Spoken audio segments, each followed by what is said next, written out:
actions of that time. So that is what we'll be looking at on the of state affairs. But my attention on this edition is to look at the ideas 60 years after Saudana Balewa Akintola. That is what you'll find. 60 years after Saudana Balewa Akintola, that's the Daily Trust. And that newspaper that gave good attention to the subject is the Vanguard. The Vanguard says why Nzeogwu's coup was inevitable. The Vanguard. The Vanguard. Why Nzeogwu's coup was inevitable. That's the Vanguard. The Daily Trust, 60 years after Saudana Balewa Akintola, 60 years after. And if you checked the Vanguard published part of our interview with Alabi Isama. The Vanguard published part of our interview with Alabi Isama. I have discussed this subject extensively on state affairs. So if you are just joining our YouTube channel, if you are just finding me on TikTok or any social media platform, I invite you to follow our YouTube channel, Edmondo Bilo on YouTube, and you would see interviews on the coup.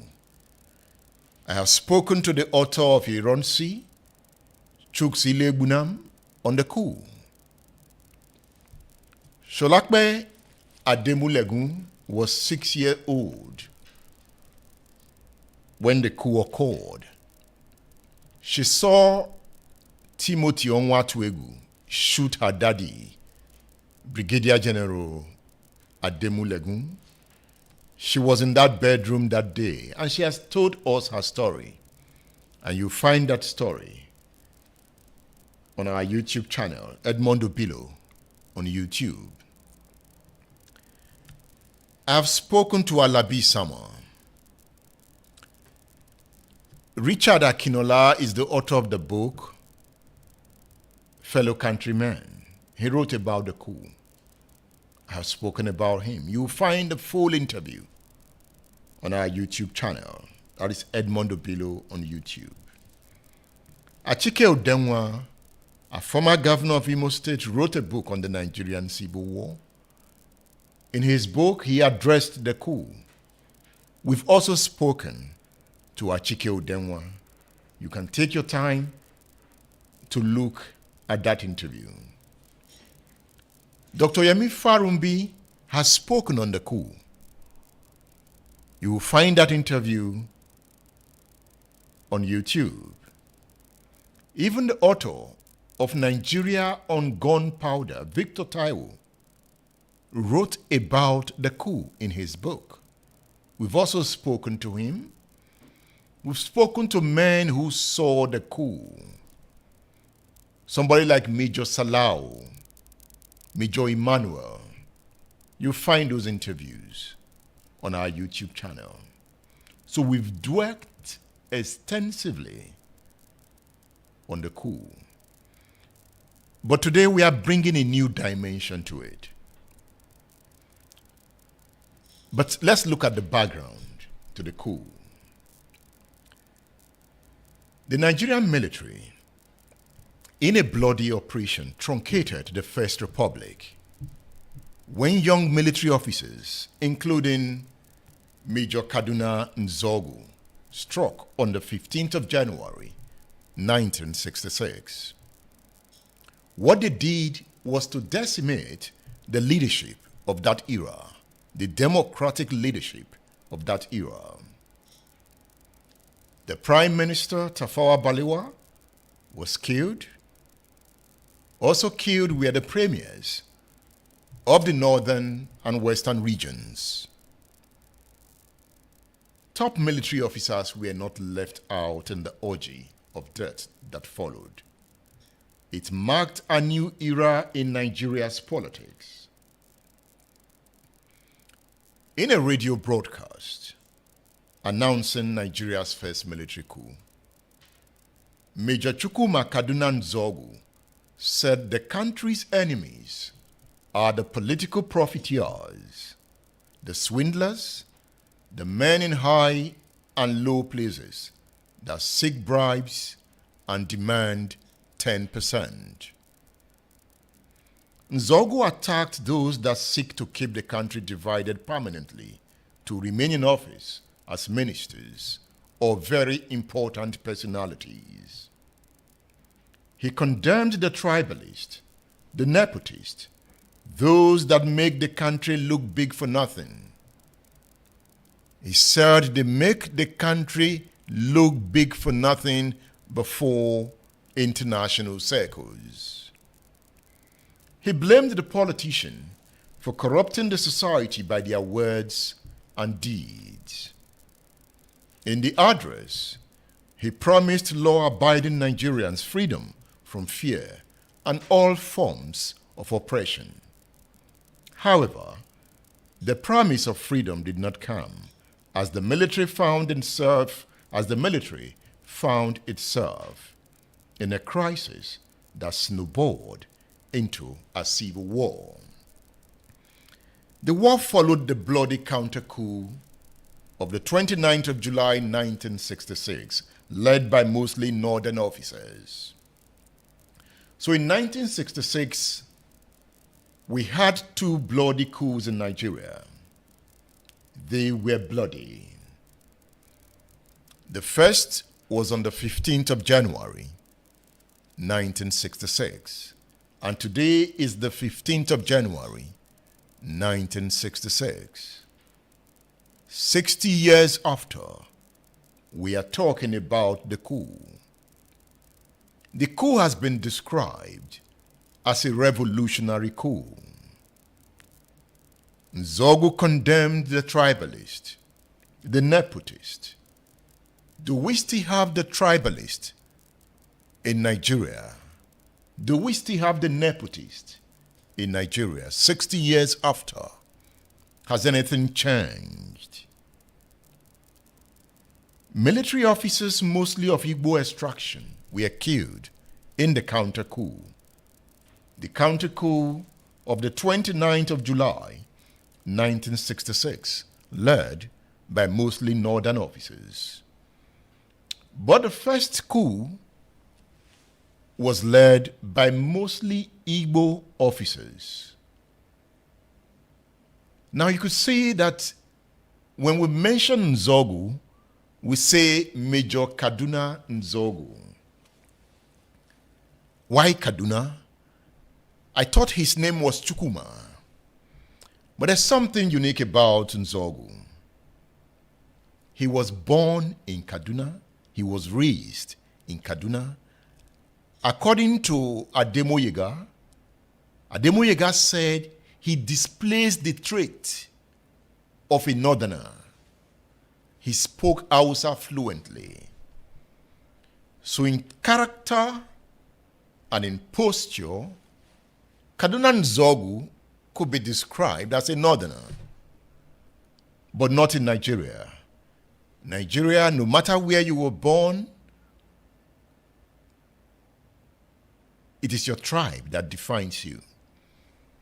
That is why if you were Igbo, born in Edo, you will not become a governor of Edo. They will tell you to go and look for your state in Anambra or Imo. Same applies. A Yoruba man born in Imo will not be accepted when it comes to governance. That is the contradiction of our system. And we have learned to live with it. When Nzeogwu and his collaborators struck in 1966, The Nigerian state was jolted to the belief that a new dawn has come with radical changes for the goodness of the people. This was not to be, as the coup was hijacked by the head of the army, General Aguiyi Ironsi, who was killed in the counter-coup of July 1966. Yes, the counter-coup was a revenge coup. If mostly Igbo officers carried out the January coup and killed many northern leaders, northerners in the army felt it was appropriate to retaliate. That simply tells you that it was a divided army. So on this edition, we'll be reviewing this book. This is one of the most popular books on Nigerian history. Why We Struck, the story of the first Nigerian coup, written by Major Adewale Ademoyega. He was one of the planners of the coup. Have you read this book?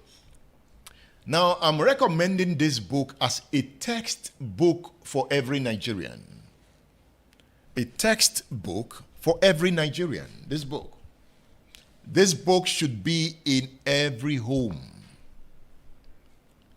Your son, your daughter, your friends, your wife, your husband, your mother, your father should be reading this book.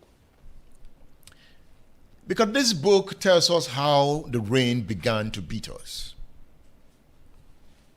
Why we struck. So you can get this book on udarabooks.com. You can get it on udarabooks.com. So this is the book we are reviewing. We are reviewing this book today. But we are reading from this book. I want us to read together to understand the perspectives behind the idea of the coup. In fact, the planners of this coup were bold about it.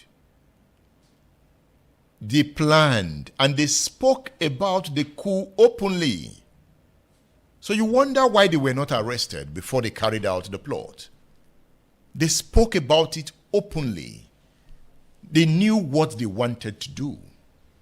So how come no one checked them? How come? So let's look at the book.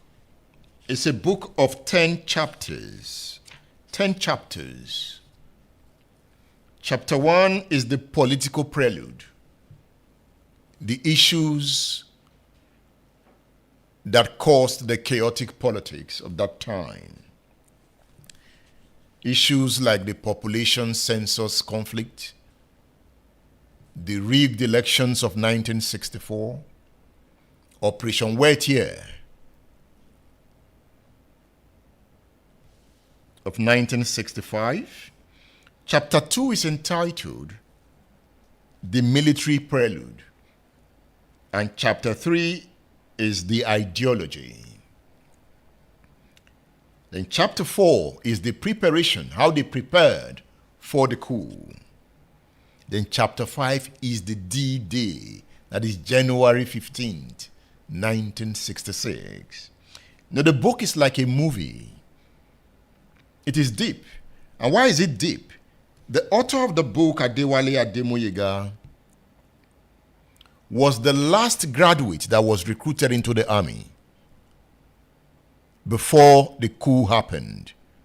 He wrote in the book that the British warned Tafawa Balewa to stop recruiting graduates into the army because they were coming into the army with radical views. They've been exposed to politics in the university. So they were grounded in political ideals. Some of them came with Marxist philosophy.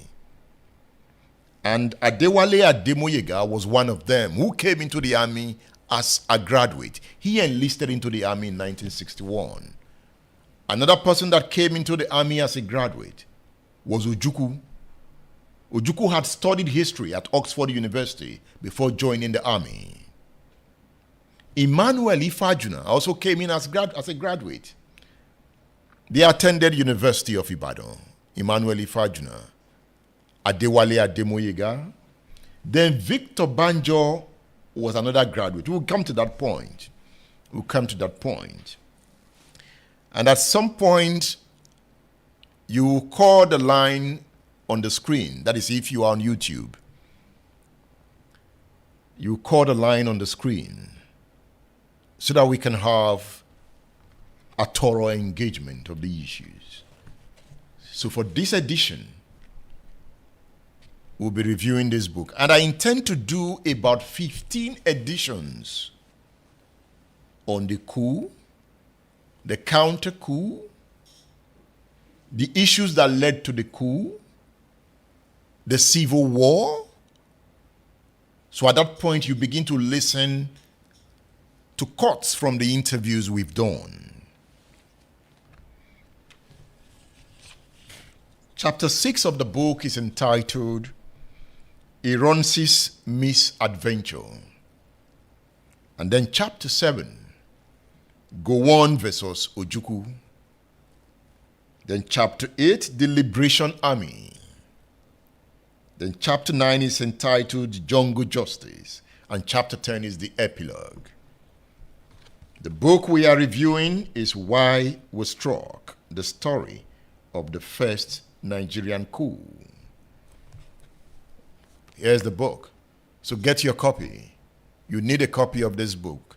Because I'm not going to read the whole book. But for this edition, I'm going to touch on 4 chapters. I'll just breeze through chapter 1. I'll leave you to read that in your own book. That is, if you don't have it yet. I will look in detail. I thought I will read every part of chapter 2. Then some part of chapter 3 and 4. So that we will know what led to the coup. What inspired them to strike. I took some notes while reading. I took some notes.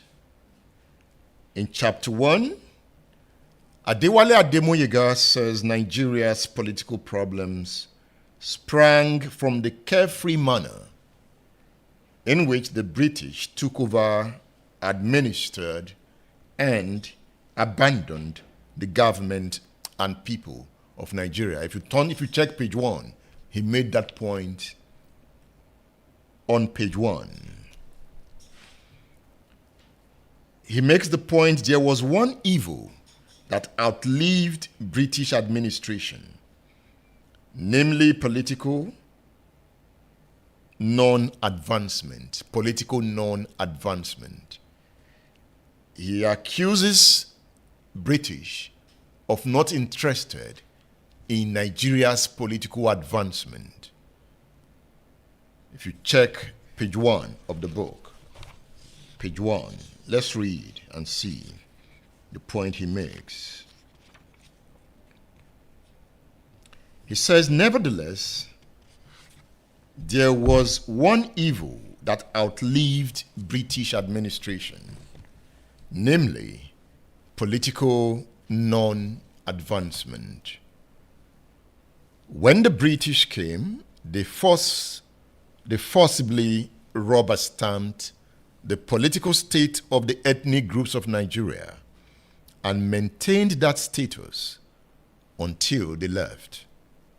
Upon their departure, nearly 100 years later, the people resumed fighting for their political right. So he feels that the British should have advanced our politics by de-emphasizing tribal affiliations. If you look at page 2, he says they demolished the free monarchical institutions of these people. Now he comes to the jihad.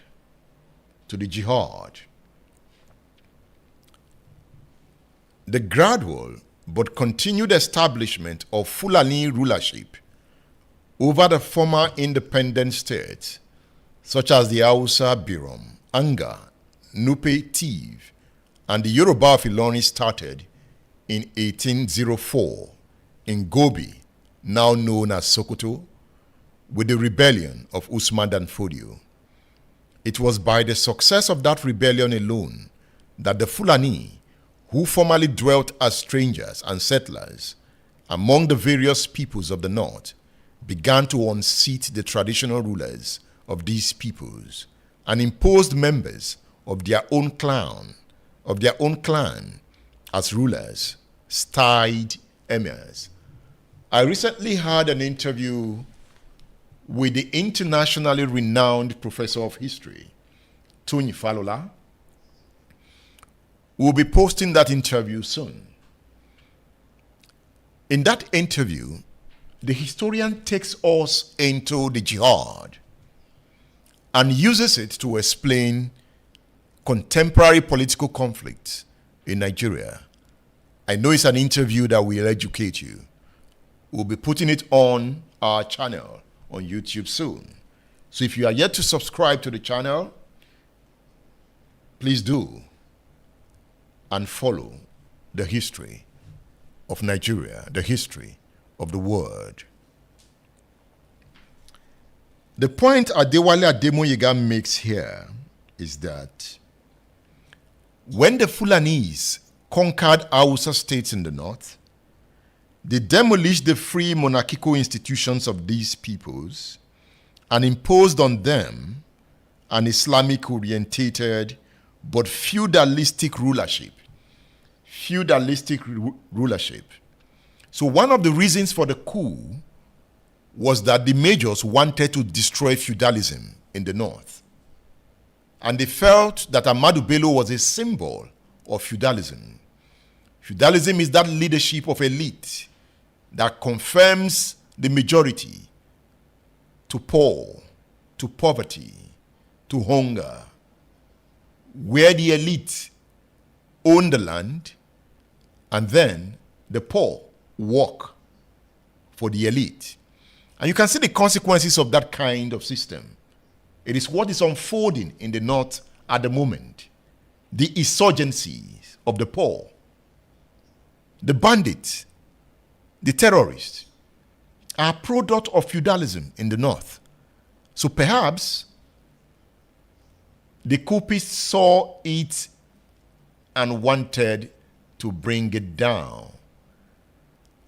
They also read Awolowo's book, because if you read Awolowo's book, The Travails of Democracy, he wanted to destroy feudalism. And that was why Ahmadu Bello never liked Awolowo, because Awolowo was frontal about what he wanted to do with the North. And they sent him to prison. That was why they sent him to prison. They wanted to take him out of the system. Because if you read the book, The Travails of Democracy, even my march through prison, he mentioned it, he talked about it lavishly. How feudalism was already creating poverty in the North in the 1950s. So these military officers also saw it and they wanted to eliminate feudalism. But was it going to be easy to eliminate what has been entrenched over a 100-year period? If you turn to page 3 of the book, Adewale Ademoyega talks about when the Fulanese conquered the north, the Hausas were now mobilizing to fight back and take back leadership. So he said why the Hausas were planning to attack the Fulani and restore their honor and restore their dignity, something happened. This is how he puts it.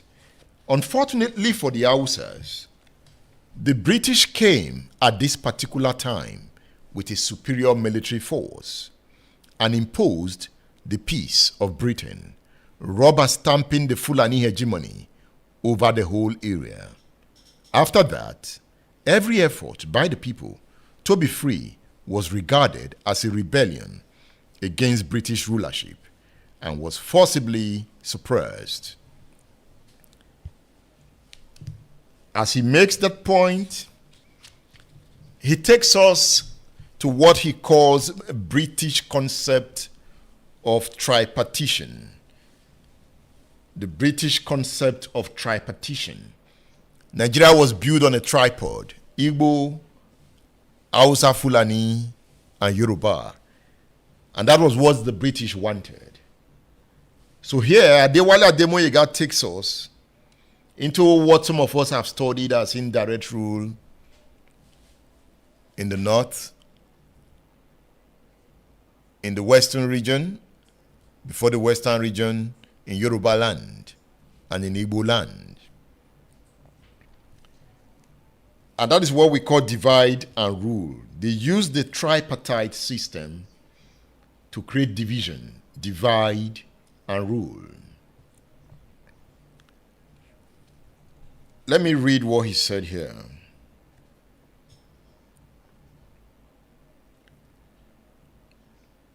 This was the pattern that led to the independence of Nigeria, with the calling forth of regional representatives to the constitutional conferences that followed. The political leadership of the country split into three, so that the British motive of divide and rule was exemplified.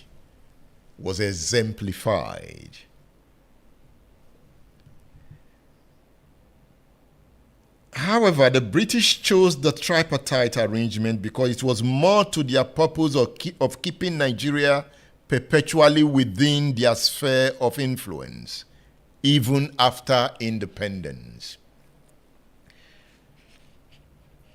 This is a book written by Adewale Ademoyega, a revolutionary military officer.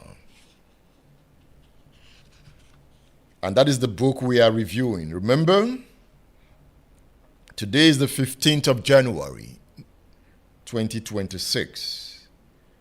And the first coup that he carried out was on this day in 1966, 60 years after. How far? How well?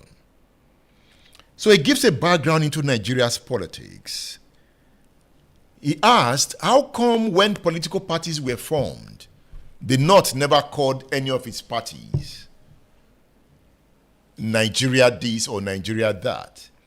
The leading party in the North was NPC, Northern People's Congress. Another party that was strong in the North was NEPU. It was the Northern Element Progressive Union. So he's wondering, how come they did call it Nigeria Element Progressive Union?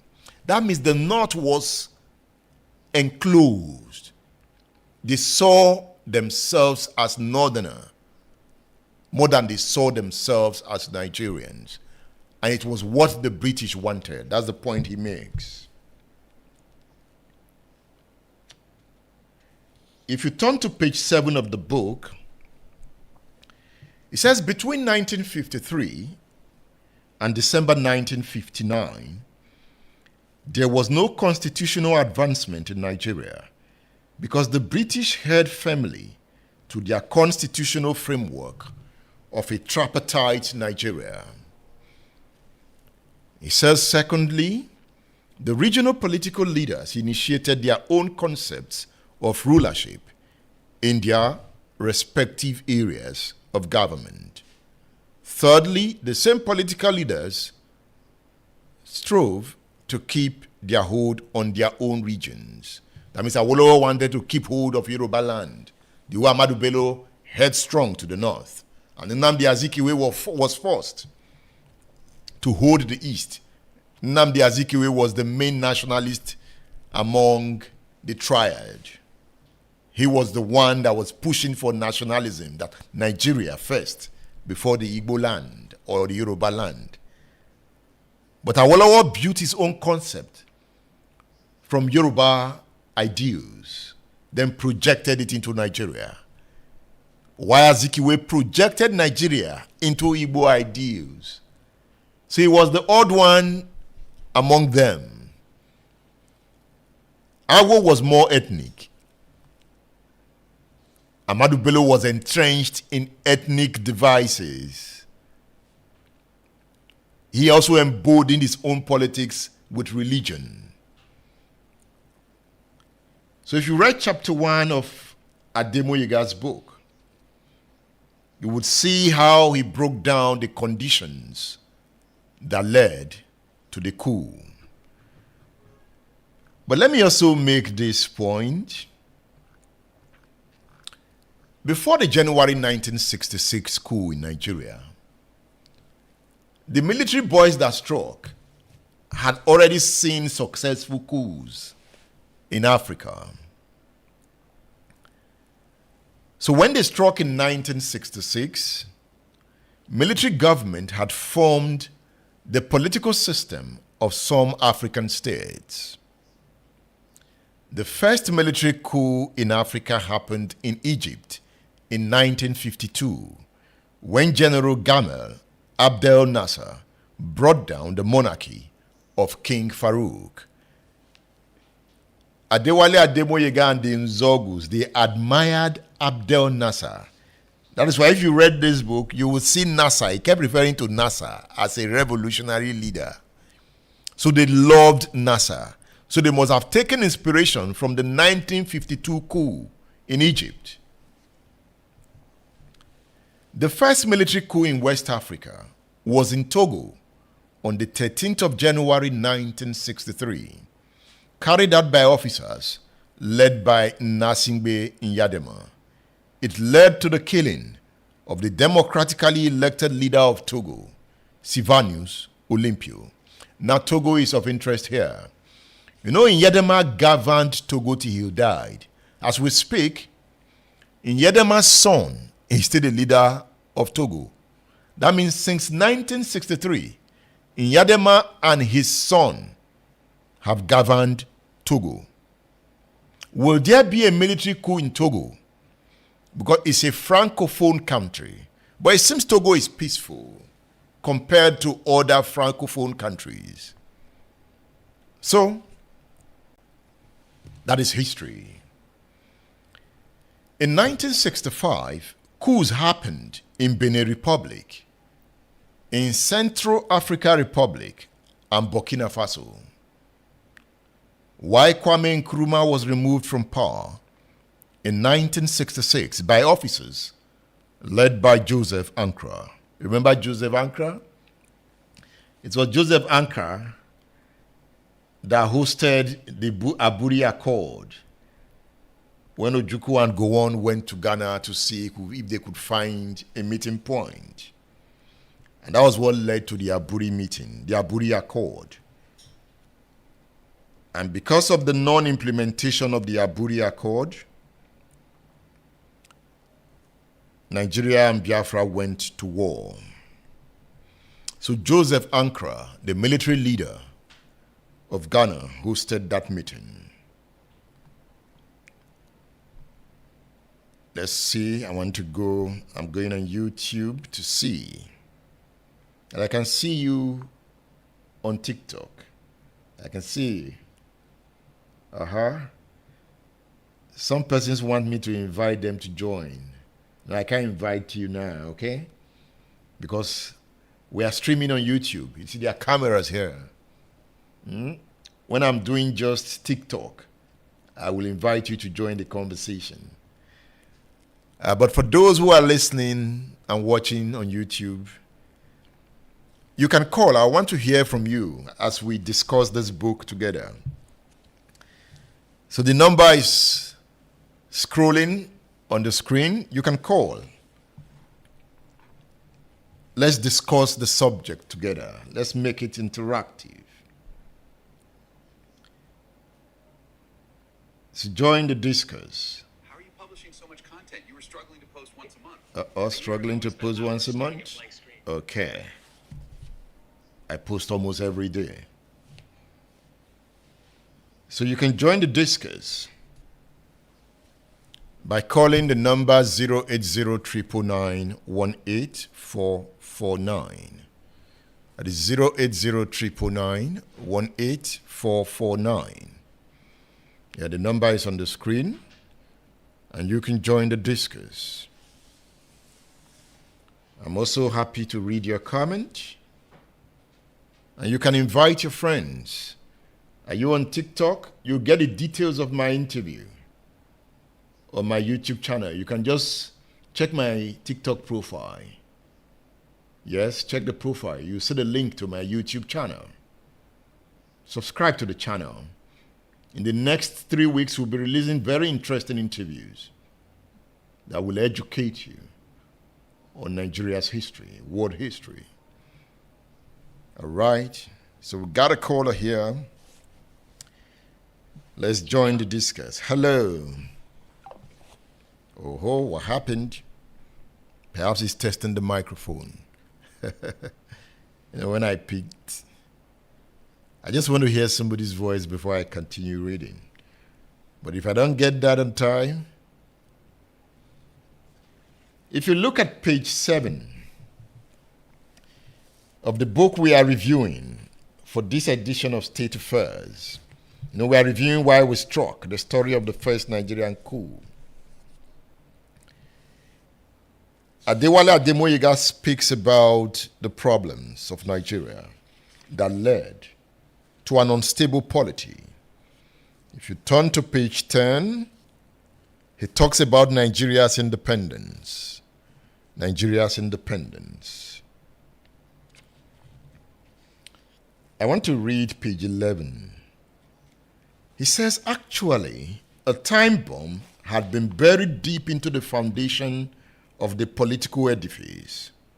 So with the passing of time, the bomb was bound to blow up the whole edifice, unless it was diffused by a cautious operation of the delicate tripartition upon which the edifice was laid.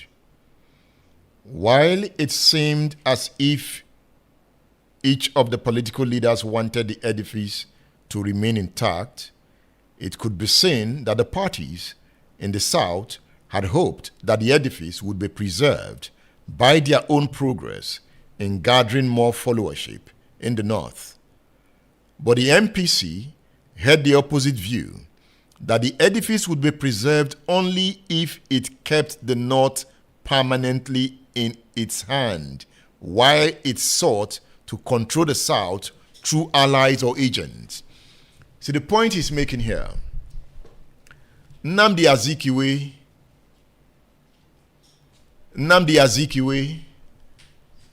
and Obafemi Awolowo felt that they could bring the North into the orbit of their political parties. Awolowo was of the Action Group. Nnamdi Azikiwe was of the NCNC. Yes, the Action Group dominated Western region. But Awolowo felt he could go to the North and campaign and win election. So he went into the North, and that provoked Ahmadu Bello. So why? Why are you coming to my domain? But Awolowo argues, this is Nigeria. This is Nigeria. Adewale Ademoyiga makes the point that for Ahmadu Bello, he felt nobody should come to the North. But he also wanted to control the East and the West through another means. And for the Western region, he got the man he wanted. He got Akintola, Awolowo's deputy, who began to work with him against Awolowo. That was what he wanted. Not through politics, really. But he just wanted power to be able to control Yoruba land. And some said Akintola gave him that opportunity. So that's the point Ademoyiga makes here on page 11 of the book.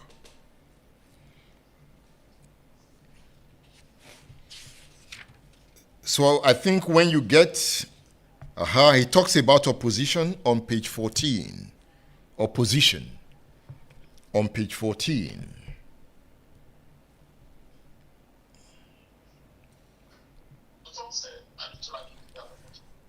Hello, I've picked you. Hi, Mr. Edmund. My name is Abib. I'm calling from Canada. Thank you for the work that you're doing. I'm following you on YouTube, and I want to thank you for all you've been doing covering the politics of Nigeria from yesteryears. Thank you. Yeah, so to add to what you're speaking about, I've read the book, and it's a lovely read coming from a perspective that is not necessarily looked at. The coup was always stated to be an Igbo coup, but there are tenets and there are ideas you could look at, but this is a refreshing take. And now, because we're speaking from the standpoint of history, where it's easy for us to say that one was doing right or one was doing wrong, each individual was speaking from the basis of their understanding. The Nigerian problem, I think, stems from the fact that we're like one of the only nations that wasn't formed by wars or through the shedding of blood. All the nations around us had to go through this. The closest we had to getting this done was through the Civil War, but then it never went through. So this issue of Nigeria being the way it is, and what the good Major has mentioned, is something that's still going to continue to live with us until we find a way to go past the perceived differences that we have, and then we move on. Thank you very much. Thank you. Okay. The engagement is on. If you turn to page 14 of the book,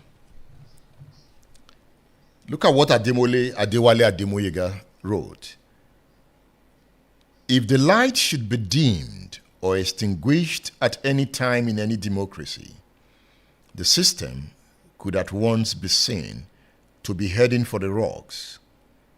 As was the case in Nigeria, within the first few months of independence, the federal government had shown itself unwilling to have or live with the opposition. Perhaps there was something African in that disposition. The original African democracy did not institutionalize opposition. Whenever an issue arose, there could be specific oppositions to that issue.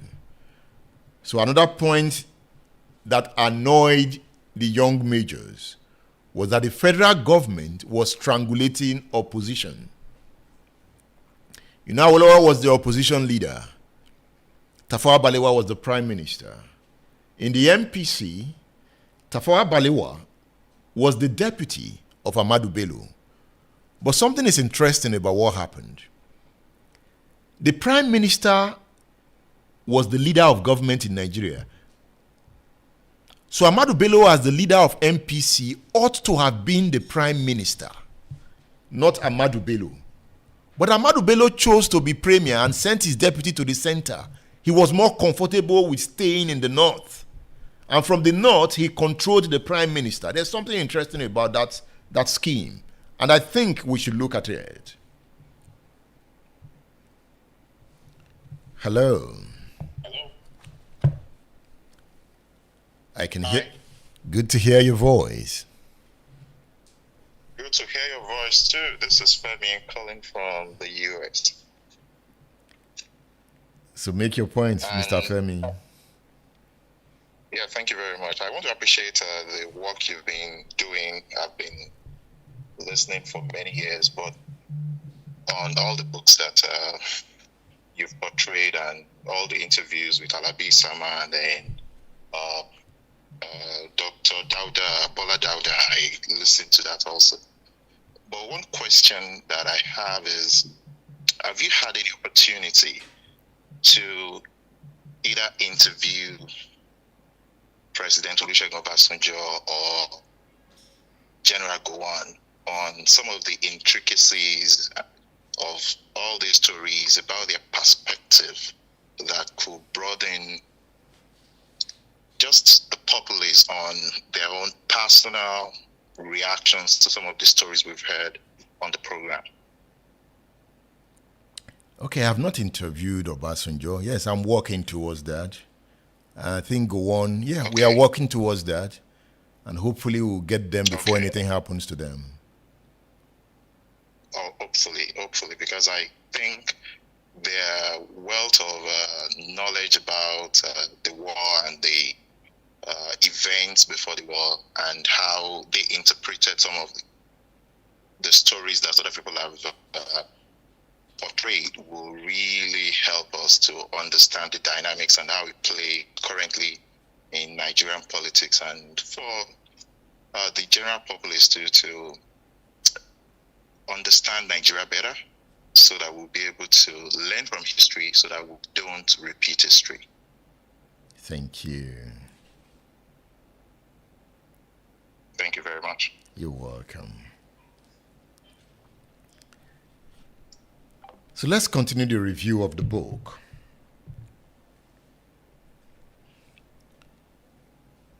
If you check page 15, okay, I've just read page 15, how the MPC tried to muzzle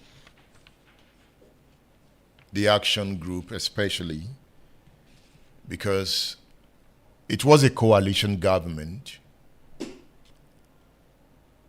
Nnamdi Azikiwe entered into a coalition with the MPC. So while Balewa was the prime minister, Azikiwe was the governor general from 1960 to 1963. When Nigeria became a republic in 1963, Azikiwe became the president. But power resided with the prime minister. So Awolowo was the main opposition figure, because at that time, Azikiwe was part of the government. Until 1964, when Azikiwe fell out with the MPC, and Azikiwe refused to call Balewa to form a government after the seriously flawed 1964 election. So one of the reasons the boys struck was because of the rigged 1964 election. The election was boycotted mainly in the western region and in the eastern region. The election was only active in the north. So Azikiwe argued that no way, you cannot just vote in the north and expect to be the prime minister. So for some time, there was no government. Nigeria was about cracking. Azikiwe said he wasn't going to call Balewa to form a government. Hello? Okay, I prefer WhatsApp calls. WhatsApp calls are clearer and they are louder. So call on WhatsApp. I prefer WhatsApp calls. They are clearer. So I was talking about that election. So by 1964, Azikiwe refused to call on Balewa to form a government. That was the function of the president. It's the president that will call on the leader of the winning party to form a government. So he refused. And that is what some have defined as the first coup in Nigeria. Because at that time, Azikiwe believed that he was the commander-in-chief, not Balewa. There was this confusion. And the head of the army at that time was a British officer, Everett. He was the head of the army. So Azikiwe believed he was the commander-in-chief, so he would tell the head of the army what to do. But Britain loved the north more than the west and the east. If you read this book, it was one of the reasons the boys struck. So when it mattered most, Everett took the side of Tafawa Balewa, and somehow Azikiwe was intimidated. And they negotiated. So Azikiwe called on Balewa to form a government. Okay? Let's see. Hello. Yes, we can hear you. Yeah, good evening, sir. Chief Edmond Obilo. I greet you. My name is Adidiji. I'm calling you from Ikeja in Lagos. The ball is in your court. Well, the book you are reviewing tonight, I've read the book before. A book written by Adewale Ademoyiga, Why We Struck. And the book written by Obasanjo, My Command, and Not My Will, where he touched about the the civil war. He talked about it. But my own point is just that it was a needless coup, if I should say that, because I would say that the soldiers or the army, let me use that word, they were not patient enough to allow the politicians to correct some of the things they termed as mistake as at then. Because what they saw then was like a child's play to what we are seeing now. I hope you know. So if you look at what has been happening since the Fourth Republic started, you will see that even we have seen worse things. We've even seen where a sitting governor, was kidnapped. Chris Ngige was kidnapped, a sitting governor. That never happened in the First Republic, but they were too quick to go into that coup, thinking that they were going to create an El Dorado all of a sudden. And the mistakes they made, the errors they committed was too much that even today, even me, nobody can convince me that it was not an Igbo coup. Because why would you kill Ladoke Akintola? You killed Ahmadu Bello, and you were telling me, and you were giving excuses for the killing of Okpara. In fact, Azikiwe had known before the coup happened that something was coming. So he was alerted, or he had the premonition, maybe as somebody said, and he bolted, he ran away. So till today, you can't convince in a country where we live under strict suspicion, every tribes, that you cannot convince anybody that it wasn't an Igbo coup, even though we had likes of Adewale Ademoyega in the coup, or some other guys. But you cannot convince an innocent mind otherwise. So for me, somebody called earlier on, said he should bring Obasanjo. Obasanjo had given all the things we needed to know. Even Professor Achebe, I bought his book. He also mentioned it in two of his books, The Troubles with Nigeria, and also that last book he wrote. I've forgotten the name, if I can remember. There was a country. So, there was a country. Thank you, sir. He made mention of those things again in his books. So, which means that somehow it appeared like an Igbo coup, but Kaduna Nzeogwu, like every other soldiers will say, meant well for the country. But the hijackers of the coup had their own ulterior motives. Because when you look at the characters in that coup, Kaduna Nzeogwu, Emmanuel Ifajuna, those are bright stars. Those are brilliant people.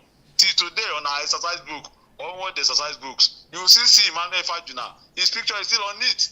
That tells you the kind of people we had. But their coup was like that.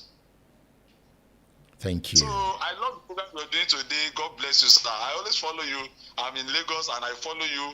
Everything you do, I follow it. And I pray that God will continue to bless you forever for bringing us back to memory lane and teaching the youths that our country is bigger than what they think and is richer than what they think. We just have to go into memory lane and to learn and correct our mistakes that might appear in the future. God bless you, sir. Thank you, sir. Thank you. Thank you. Yes, sir. You know, he has raised some fundamental points. You know, especially Azikiwe. You know, I made the point that Ahmadu Bello even knew about the coup, not just Azikiwe. Ahmadu Bello knew about the coup. We'll come to that in subsequent editions. But as we review this book, I will also make those points. Akintola knew about the coup. The way Azikiwe knew about the coup. See, let me just jump to chapter 4 and make a point. He said Chukwuma Kaduna Nzeogwu was a Sandhurst-trained officer. He was a most brilliant and much-loved cadet before he was commissioned. Later in his military career, he became the first Nigerian to be trained in military intelligence.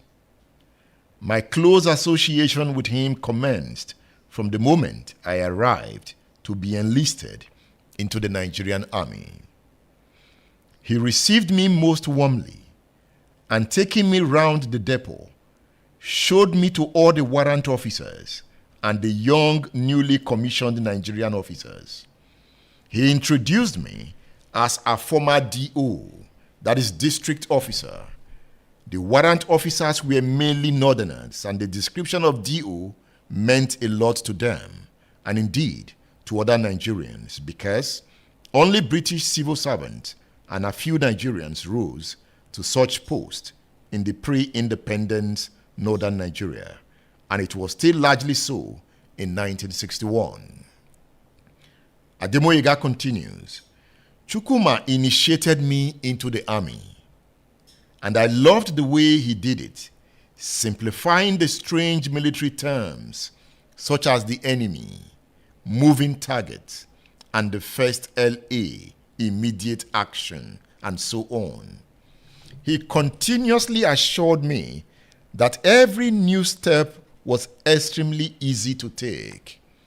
He drilled me and taught me weapon handling personally. That means Kaduna Nzeogwu trained Adewale Ademoyiga. That's the point he's making here. But let's read on. He then put his personal car at my disposal, even though I was totally new in Zaria and had nowhere at all to go. Still, he came around and made sure that we went out together. I will now come to the point where he said Nzeogwu was talking about the coup boldly, openly. Nzeogwu was mobilizing officers boldly, openly, in barracks. So the politicians knew about it, but they took it for granted. Azikiwe did not take it for granted, perhaps. So when some say that Azikiwe was tipped off, the point I'm making is that they all knew about it. But Azikiwe didn't want to be extirpated, and he left. The others felt, you see, if you read this book, what's the title of the book again? Samuel Ladoke Akintola in the Eyes of History by Femi Kehinde. On the 14th of January, a day before the coup, Akintola visited Ahmadu Bello now. He did. And they talked about the coup. Ahmadu Bello told him to go back to Ibadan. That all die and I die. Let's use that word. So they knew. But Azikiwe knew and said, no, I won't die. So he left. But again, from what we have read so far, you can see the dimension. The plotters of that coup were angry with the North, not with the East. But again, that is not to say that there were not 10%ers in the East. See, after the 1964 severely flawed election, and Nnamdi Azikiwe was forced to invite Balewa to form a government, something happened. You know, by this time, Awolowo had gone to prison. They've sent Awolowo to prison. So before that election, Nnamdi Azikiwe's party pulled out of the coalition with the MPC and now went into a coalition with Awolowo's action group. And that was how they formed UPGA. Today you have APGA in Anambra. It was UPGA. United Progressive Grand Alliance. Why MPC then joined Akintola's party and to now have what we call the NNA, the Nigerian National Alliance. So before that election, the alliance had changed. So Azikiwe's party was now in alliance with the action group. So they went into that party as allies, unlike what happened in 1960 or 1959 elections. So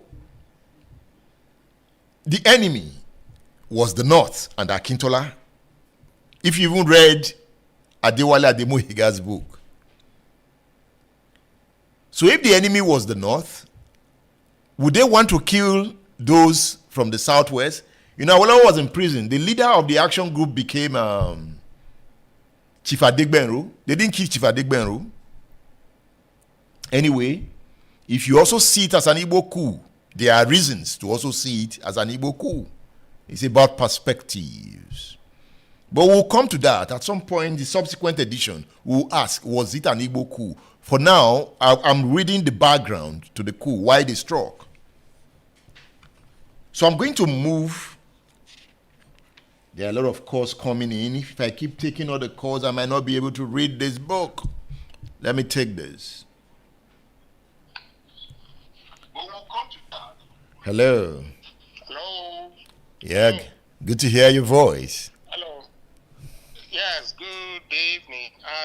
I've been listening to your program every time, and I should just thank you for the good work you are doing for educating most of us, some of us, and everyone who is interested, who actually take time to know what got us to where we are and why Nigeria has turned out this way. I'm actually in Morocco just now for the football, and I've joined you using my phone on YouTube to follow the proceeding, especially on the anniversary of the 60th anniversary of the so-called Coup. I just listened to you. You're saying, trying to buttress it as that it is not an coup. Yeah, it is not an coup.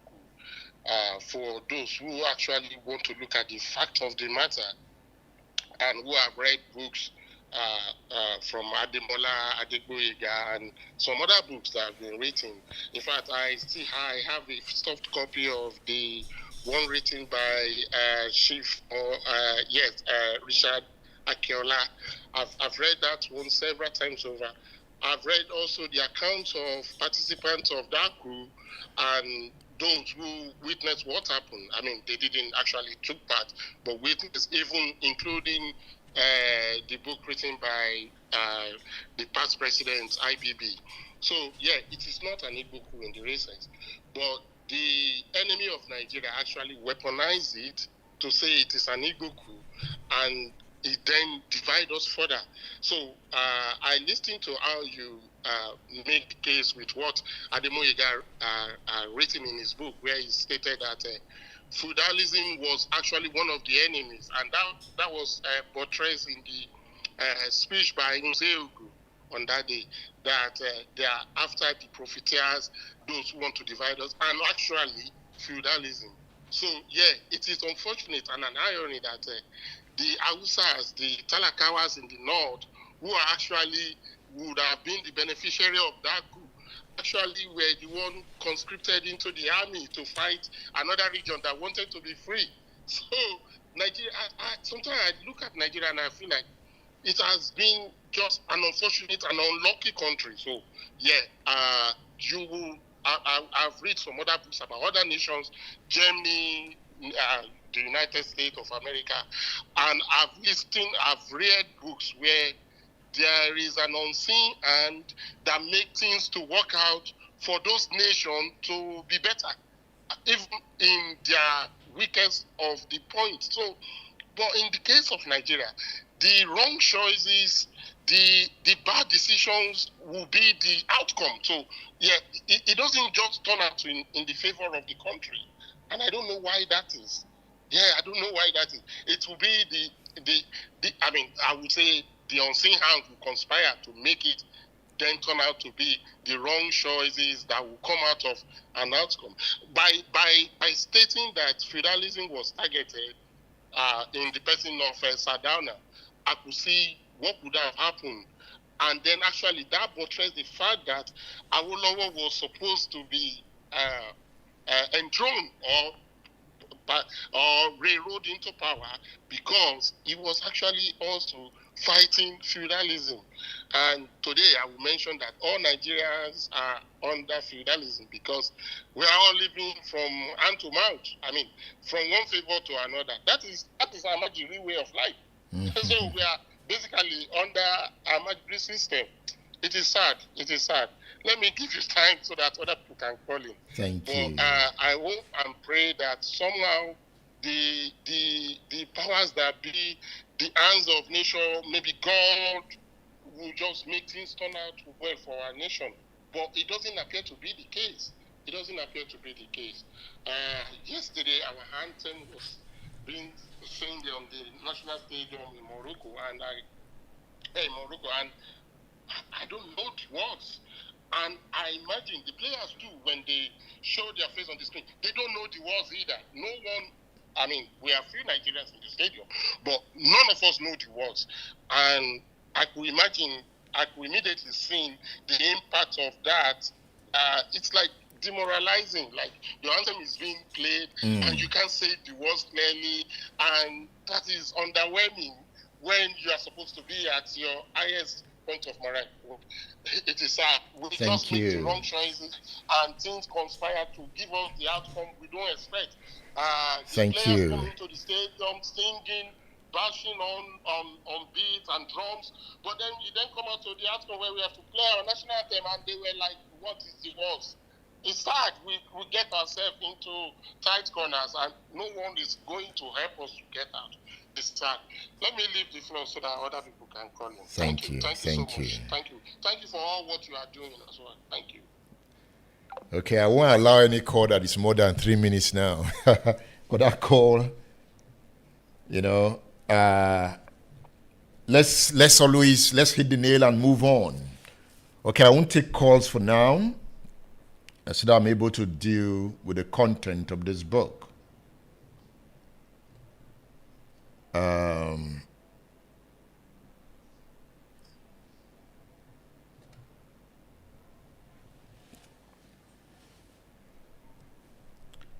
coming. Because of I didn't say.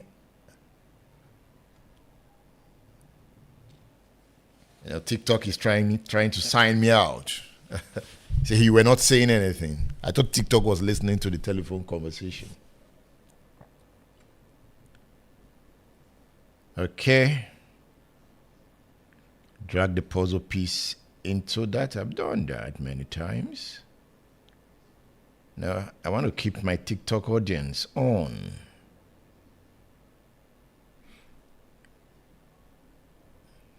Okay.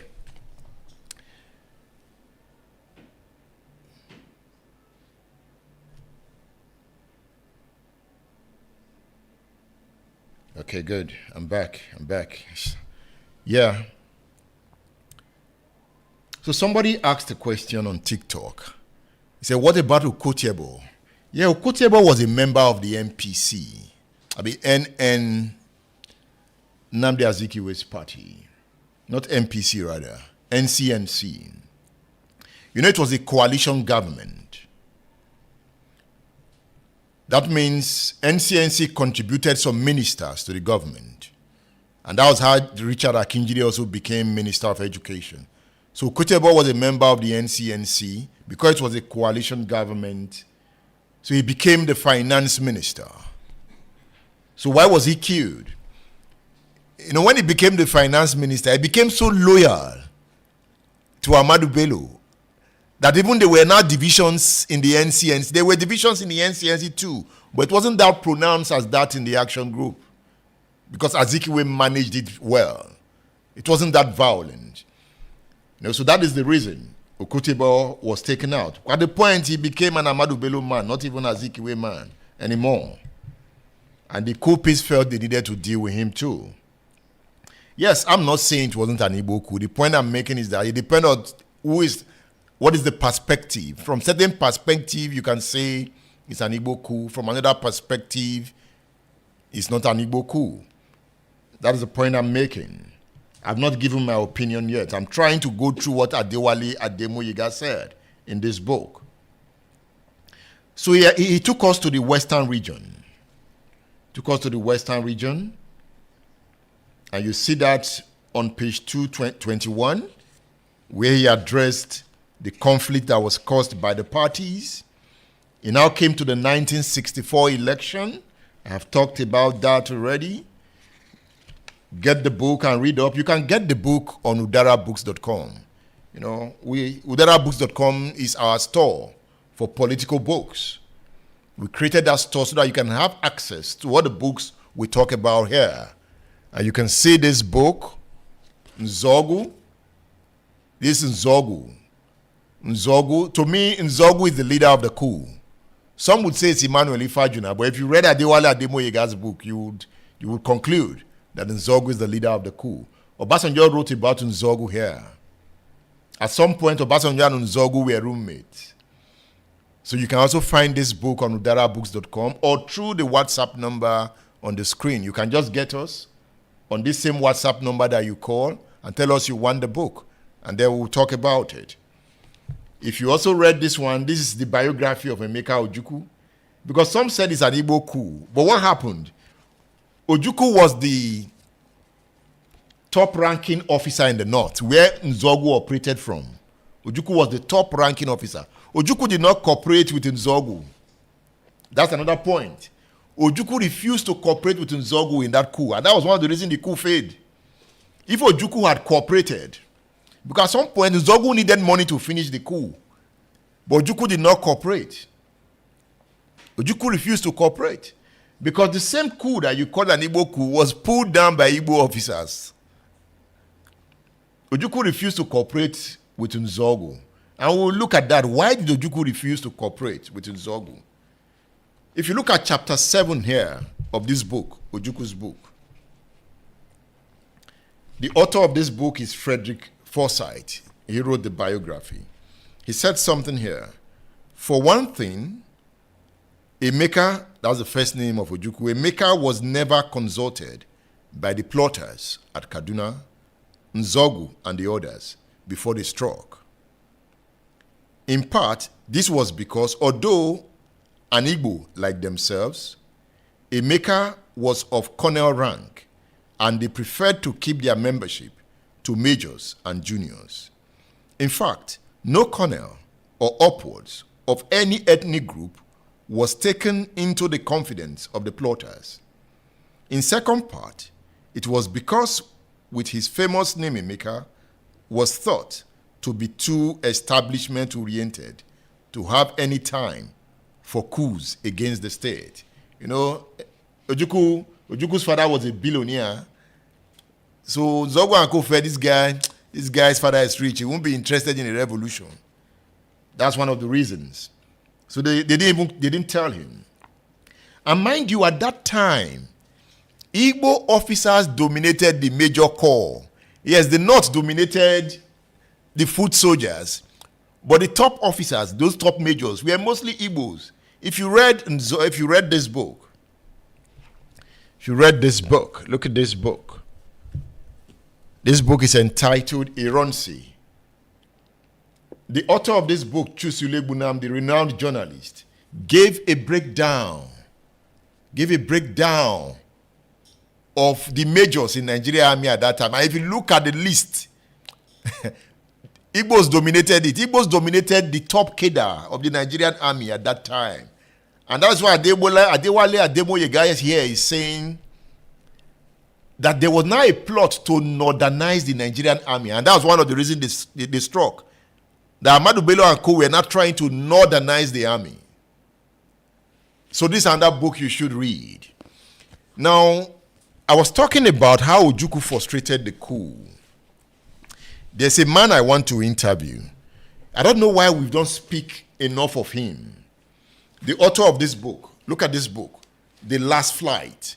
You know, we don't mention the role of the Air Force in that coup.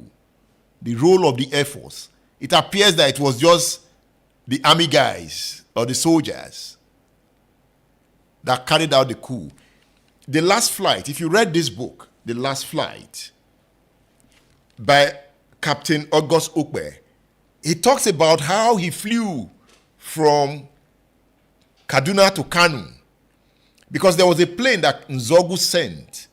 Nzeogwu sent a plane to Kanu to go and pick up some money, and they needed the support of Ojukwu. Ojukwu impounded that plane. So for some time, Nzeogwu was waiting for the return of the plane. But this book is so detailed. He also talks about, air war during the Biafran War. You don't have this book? You should have it. And the print is so sweet, so clean. We just got some copies. And don't miss this book. Get your copy on udarabooks.com. udarabooks.com. Yeah, I can see callers, but I don't want to pick calls for now. I need to read the book to some extent. Another book that will help you see the Nigerian Revolution and the Biafran War. One of the persons I would say that deceived Nzeogwu to give up the coup and then fly to Lagos to see Ironsi was Madiebo. Madiebo wrote this book. Madiebo convinced, he said, drop the coup, don't worry. Go and support Ironsi. And when he got to Lagos, Ironsi arrested him and put him in prison. Somebody talked about Richard Akinola, fellow countryman. In fact, I've interviewed Richard Akinola to mark this day. We planned to release that video today, but we can't. We are still working on it. We'll release it. About the coup. In subsequent edition, we will look at the coup speech. So let's go back to Adewale Ademoyega's book. Let's look at that book. So I'm going to move to chapter 2 of the book. Chapter 2 of the book. Now, chapter 2. It says, I was enlisted into the Nigerian army on November 1, 1961. Prior to that, I had appeared before the selection board, which sat in Kaduna in August of the same year. During my attendance at that selection board meeting, 2 events occurred to me as very significant. In the first place, it happened that the same board was to test and interview those of us who came from outside the army and those cadets who had already been in the Nigerian Military Training College and had undergone a 6 months training preparatory to their further training overseas. In this instance, only 2 of us came from the outside, namely Ojukwu and myself. You remember Ojukwu, who later became Minister of Information? Let's read on. It was actually this selection board meeting that brought us together for the first time. But we took to each other at once, as if we had grown up together. When we were brought together with those cadets in the process of being tested, we observed that those of them who were northerners were more carefree and more confident of sailing through. Those from the south were so afflicted by the fear of failing that they wore the look of anxiety. In the course of our discussion, the cadets made it clear to us that less than half of their own group would be selected, and that northerners were already billed to be 50% of the total to be selected. Moreover, they already knew the 8 northerners to be selected, and they knew that at least 4 of those northerners would never have made it but for the quota system. That's one of the reasons they also struck the quota system. He says, moreover, they already knew the 8 northerners to be selected, and they knew that at least 4 of those northerners would never have made it but for the quota system. He continues, this explained why they were bewildered. After all, we were all Nigerians, and there should be no cause for discrimination of any kind. So while he was going for the interview to join the army, he saw discrimination, that the northerners were favored. It was rather surprising that the total number allowed to pass through was small, since at this time, a quick Nigerianization of the officer corps was a popular expectation. In Kaduna and inside the army, the atmosphere was a total negation of the public will. There is no doubt that the British were solidly behind the old idea of slowing down the rate of Nigerianization of the officer corps, not only because it paid them a lot to keep their own commission and warrant officers here for as long as possible, but also because their continued control of the armed forces helped them to continue to teleguide our political and economic development. And you saw that in 1964, when Azikiwe refused to invite Balewa to form a government after the flawed election of that year. It was they who suggested to the Sardauna and Balewa government that it would take 6 full years from 1959 to Nigerianize the army completely, and that it was in the interest of the MPC oligarchy to agree to the plan. Yes, it was in the interest of the North, because if they Nigerianized at that time, Igbos would dominate the army, because they were the leaders of the army. They dominated the officers' corps. Adewale did not say that here, but if you read Ironsi, you would see it there.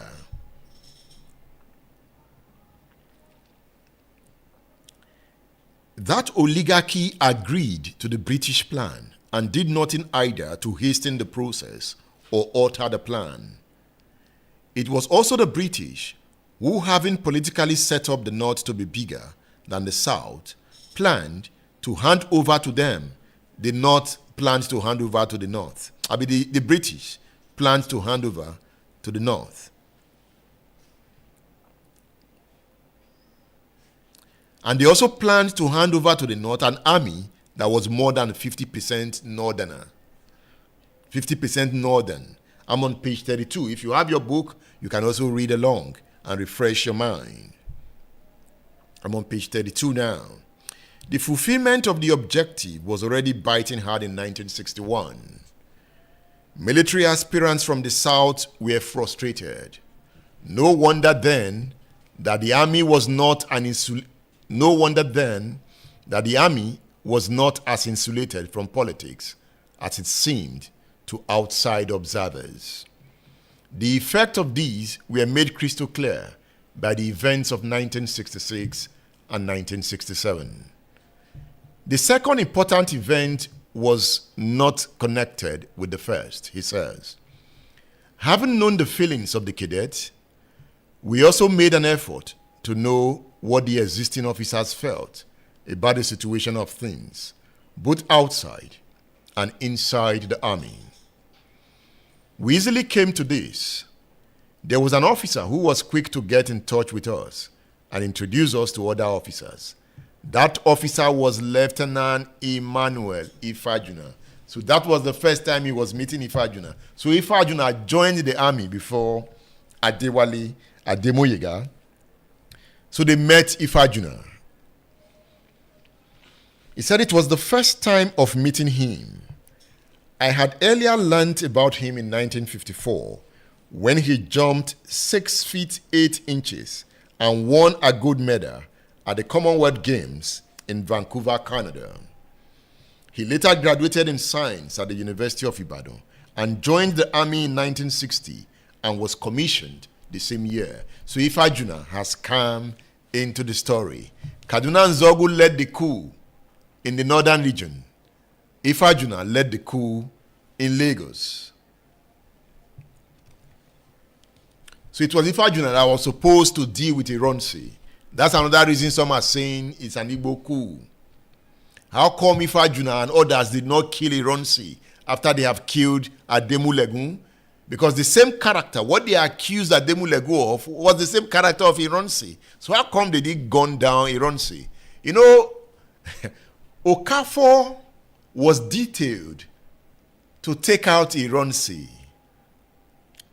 But perhaps it was a mistake. They should have sent Ademoyega to take out Ironsi.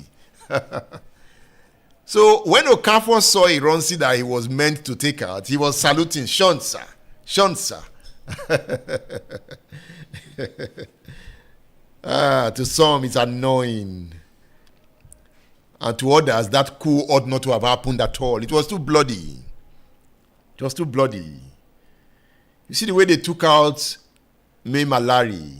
We'll come to that. You know, I'm planning 15 editions on the history of this coup and the Civil War. And we are going to read a lot of books. We'll review these books that we've been talking about. Let's read them on the show. Let's learn from them.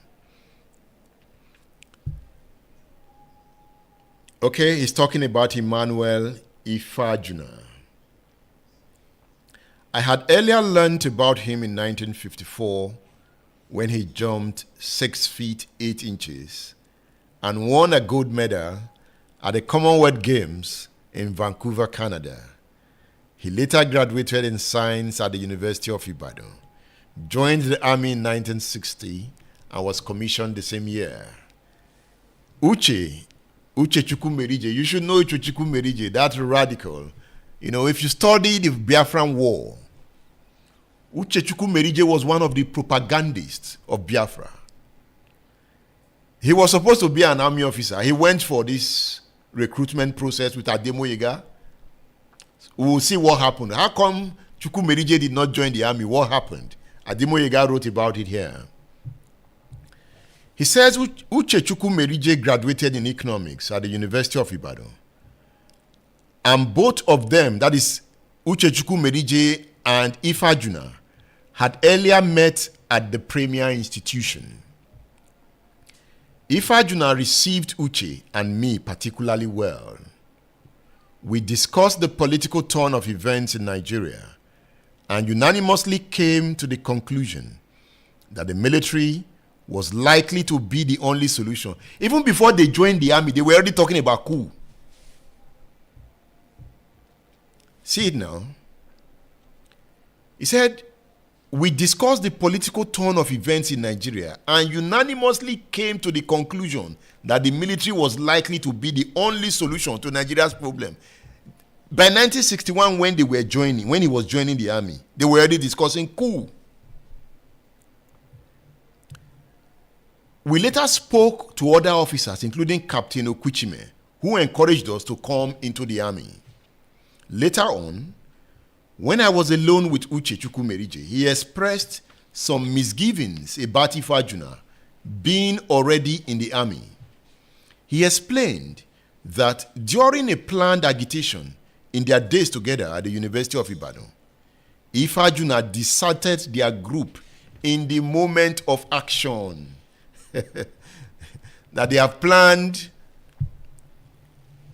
an action as students of UI, but when time for action came, Chukwu Merije said that Ifajuna deserted them and he ran away.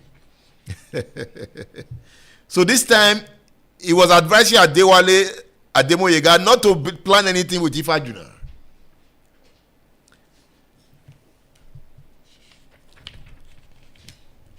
He was therefore apprehensive that Ifajuna might do the same again in the event of a planned military action. Can you imagine? Before even joining the army, they was already planning to take over government.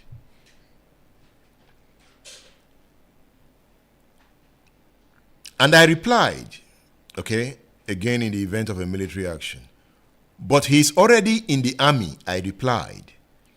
And if such a behavior should show again, it will have to be taken care of, I concluded. Uche seemed to have agreed with me with some reservations. He kept quiet. Both of us were accepted by the board, but Uche did not turn up for enlistment into the army.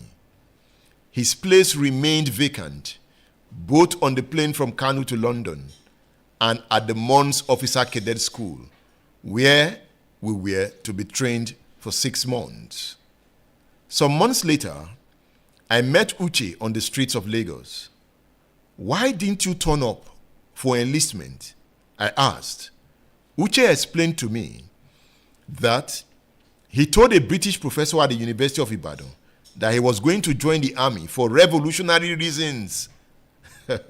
Uche wanted to join the army for revolutionary reasons. He wanted to take power. But the professor warned him that the army was the most conservative and least revolutionary of all national institutions. This meant that Uche would be better advised to find a much more revolutionary movement outside the army.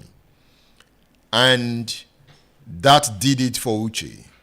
It was only from the British point of view, I assured my friend. Of course, Uche had already agreed with the professor, and it was pointless whipping a dead horse. So that was why Uche refused to join after passing the interview. He refused to enlist into the Nigerian army because the British professor had told him that the army was too conservative in nature. And that was true. You could see the first officers that were enlisted into the army, they never thought of coup. Ironsi, Ademu Legun, they were not interested in coup.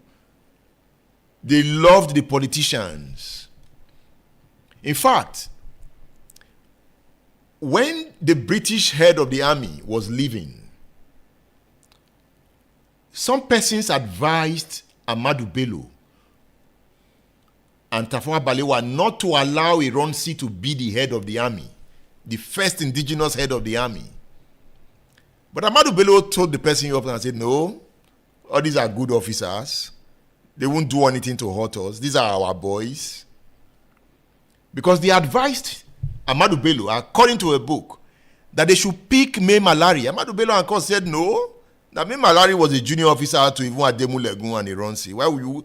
Because they advised him to get a northerner to head the army, since they were planning to northernize the army. So why not make a northerner the head of the army? Ahmadu Bello said, no, we can use Ironsi to achieve whatever we want to achieve. They will listen to us. Read this book, Ironsi. Read Ironsi.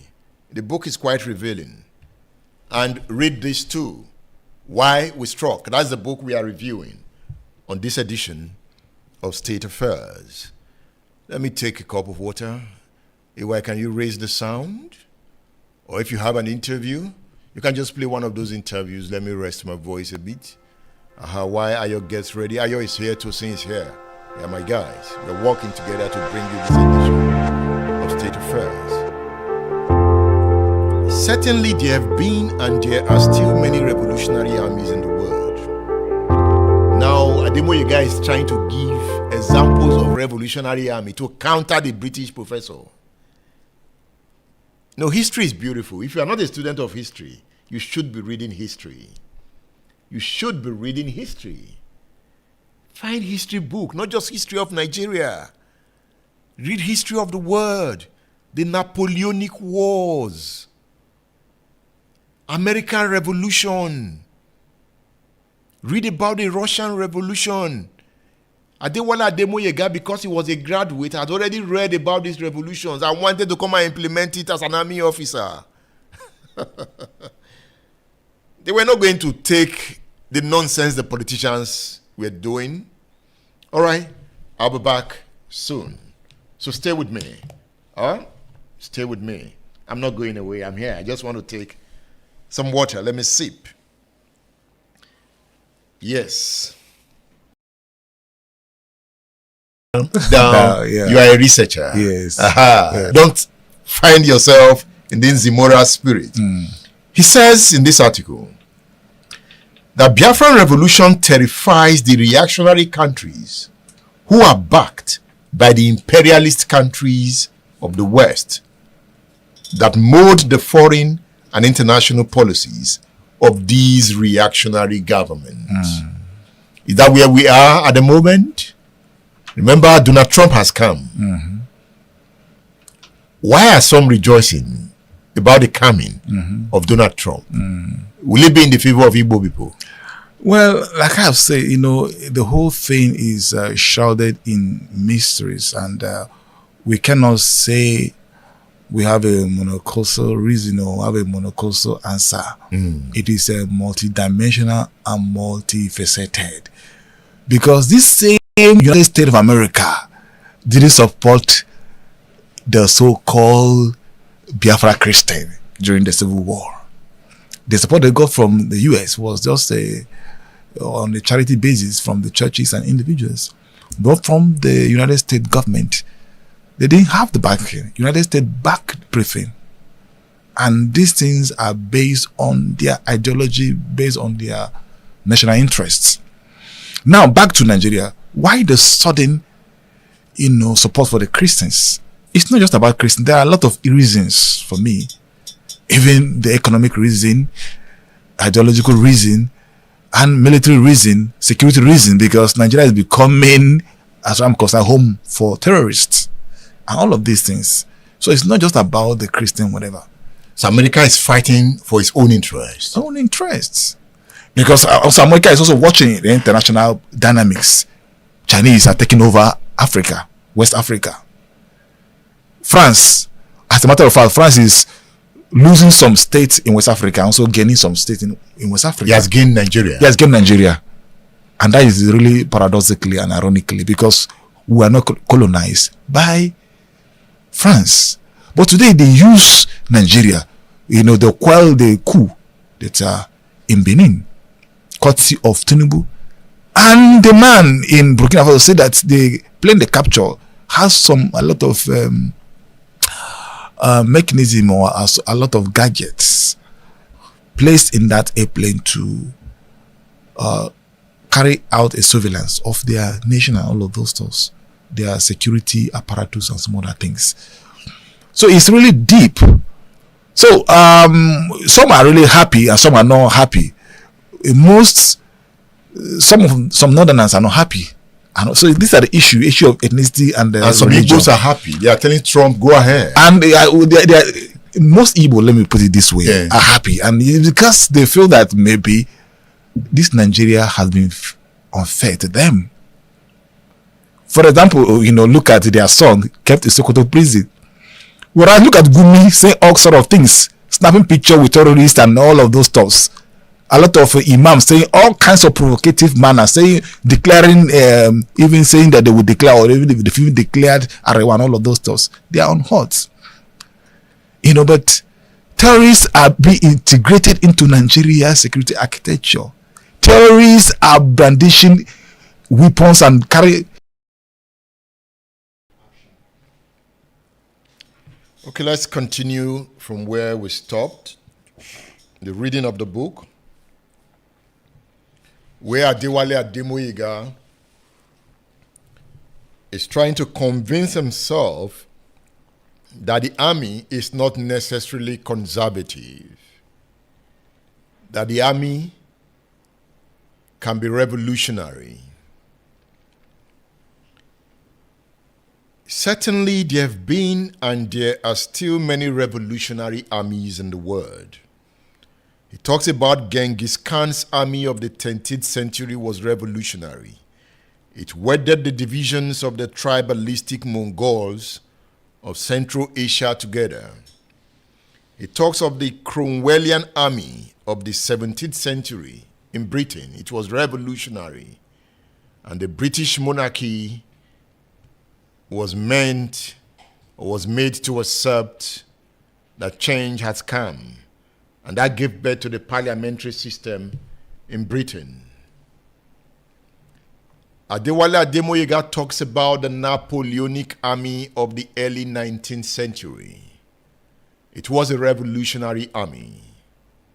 It twice saved France from anarchy and brought together various peoples and nations under the French revolutionary principles of liberty, equality, and fraternity. The revolutionary Bolshevik army of Russia was the first in the world to establish the rulership of the proletariat, the Russian Revolution. We don't have any book on the Russian Revolution. They have dealt with it. In my next travel, I'm going to look for a book on the Russian Revolution. We have a book on the Cuban Revolution. Okay, who am I accepting here? Let me accept somebody on TikTok and see. Can you hear me? Where you from? What are you saying? Where you from, sir? I'm from Nigeria. Nice to meet you. All right, thank you. Let's play one game, sir. Thank you. One game? Let's go.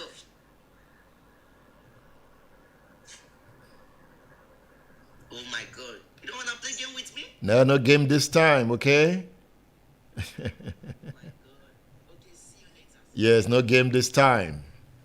Okay? No game. He wants to play game with me on TikTok. All right. I thought he wanted to contribute to the show. He didn't contribute to the show. So he talks about the revolutionary Bolshevik army of Russia. And it was the first in the world to establish the rulership of the proletariat. He talked about the army of Chairman Mao Zedong of China. In the mid-20th century, He said that army was also revolutionary. It welded the divided Chinese people into one and transformed Chinese peasants and feudal serfs into free, responsible, and self-respecting citizens. Okay, let me take this call. Hello. Hey, Mr. Bilo. Good to hear your voice. Hello? Yes, I can hear you. Yeah. Why we struck? You wouldn't believe it. My father's cousin actually wrote that book. Major Ademoyegu. And I would like to say, can you hear me? I can hear you. I would like to say without boasting that I was one of the very first person to buy that book from the CMS bookstore. I had come to Nigeria maybe 1982 or something, or 1983, could be one of those. And I was had to return back to the United States. And myself and my dad, we went to the CMS bookstore in the Marina area. And I bought three copies, one for my dad, one for myself, and then I brought extra one for friends in the US that would like to be accustomed to the reasoning behind the coup. Are you there with me? I'm with you. Make it brief. So, seeing you now in your program that you are actually treating that book kind of excites me. You see, the reason for that coup was purely ideological. Purely ideological.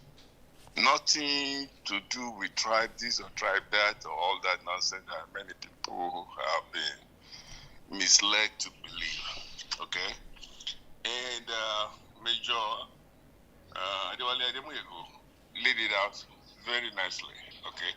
The thing that I wanted to impress upon you is this. After he came back, after the Biafra war, because you know he spent most of his time in Biafra. Okay? I only got let out after the war. You know, the guy never spoke about the war at all till the time that he died. And he didn't want to do anything with anything. He went back to teaching history, but I don't know what school he was teaching at. But the guy is from Odiremo. You know where Odiremo is? Yes. Yeah, that's where he's from. And he was somebody that my father knew very well. They were cousins. I didn't get to know him. Yeah, even though I wasn't too young to understand what was going on, because I was 1967. I was in what they call primary 6 at the time. 1968, I was in Form 1 at Comprehensive High School at Etoro. So really, that story really touches me somehow. Thank you. I don't know if I'm making sense. Yes, you are, but I want you to make it brief so that other callers can join the discourse. Yeah. So I just wanted people to understand that they did it for noble cause, even though it went very, very wrong. Yeah, they did it for a noble cause. Thank you for allowing me. Thank you. You take care now. God bless you. And bless you too. Yes, let's make it brief. 3 minutes is okay. 3 minutes is okay. So he has given example of revolutionary officers. Let me pick. There's something he said here. I want us to look at how Nzeogwu, he talks about my commission. My commission. So I'm going to read from page 35 because he takes us into the army. In fact, he now defines the army, different kind of officers in the army. If you look at page 38 and page 39. It was on October 31st, 1961 that I arrived at the military training depot in Zaria for enlistment into the army. I was met on my arrival by Lieutenant Nzeogwu. He was the training officer of the depot at the time. He received me so well that I was deeply touched by his humanity.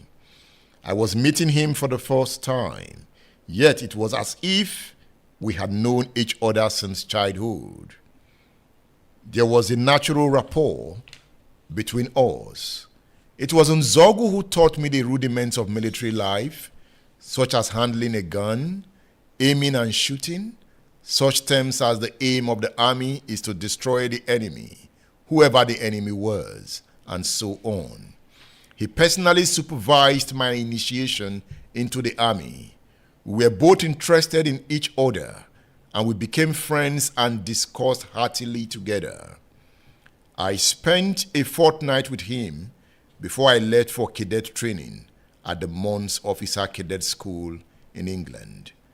That was how it went with me. I came to the army with a heart pointed towards finding a solution to Nigeria's political problems. Did you get that point? I came to the army with a heart pointed towards finding a solution to Nigeria's political problems. He came to the army to solve problems, and they made attempt to solve the problem in 1966. Before I was actually commissioned, I had met and established a solid relationship with two young officers of the army, Nzeogwu and Ifajuna, whose hearts pointed in the same direction as mine. It seemed as if the three of us were destined to play the big and decisive role together. So they were the three arrowheads of the coup. It was not tribe that brought them together. It was ideal. He said it here. Before I was actually commissioned, I had met and established a solid relationship with two young officers of the army, Nzeogwu and Ifajuna, whose hearts pointed in the same direction as mine. Their hearts pointed in the same direction, their ideology. You see, if you go to chapter 4, you will see their ideology. Their ideology was communalism. Communalism. We might not be able to treat chapter 4 conclusively, but that is why I'm saying this book should be a textbook for all Nigerians. Because it's a book of history. Yes, Ademoyega told his own story, but his story is worth reading. That is why we are reading it now. Before I continue, let me make this point. And Adewale Ademoyega has made the point, but I need to emphasize it. Nigeria's foundation was laid on the premise of suspicion between the North and the South. It was pursued in the interest of the colonialists. After the 1st of October 1960, it was expected that Nigeria would rally its people and draft policies geared towards development. But it began a descent into the traditional frontiers that continues to divide it. These frontiers are ethnic and religious fragmentation, nepotism and corruption, injustice and human rights violation. These are the sub-themes of the national question. By this, a state divided against itself was born. If the writings of scholars like Ali Mazrui and Kegreen are anything to go by preserving northern Nigeria especially as an area of cultural authenticity and autonomy with its own strong institutions, Britain inadvertently contributed to the forces which culminated in the Nigerian Civil War. This deepening regionalism and the manifest contradictions in the regional system constituted the most damaging legacy of colonial rule. You know, I'm interpreting the works of Mazrui and Kegreen. I've also read the word of Sherwood Smith in his 1969 seminal work. He insisted that the British had no choice but to maintain the North's decisive numerical advantage, as it was the sole defense against political and economic domination by the South. Say, Sherwood is making the point that the British discovered that the South was rich, the South was more educated. Awolowo and Zikiwe were inspirational. Oil had been discovered in Oloibiri. The North was poor, it was desert. So if you now took political power and also gave it to the South, that means the North will be totally dominated. He said that was the way the British were thinking. That the only way to create a balance that would keep the country together was to say, since the South had the economic power, let the North have political power. What do you think? Do you agree with that narrative? I just said I should bring that to your notice.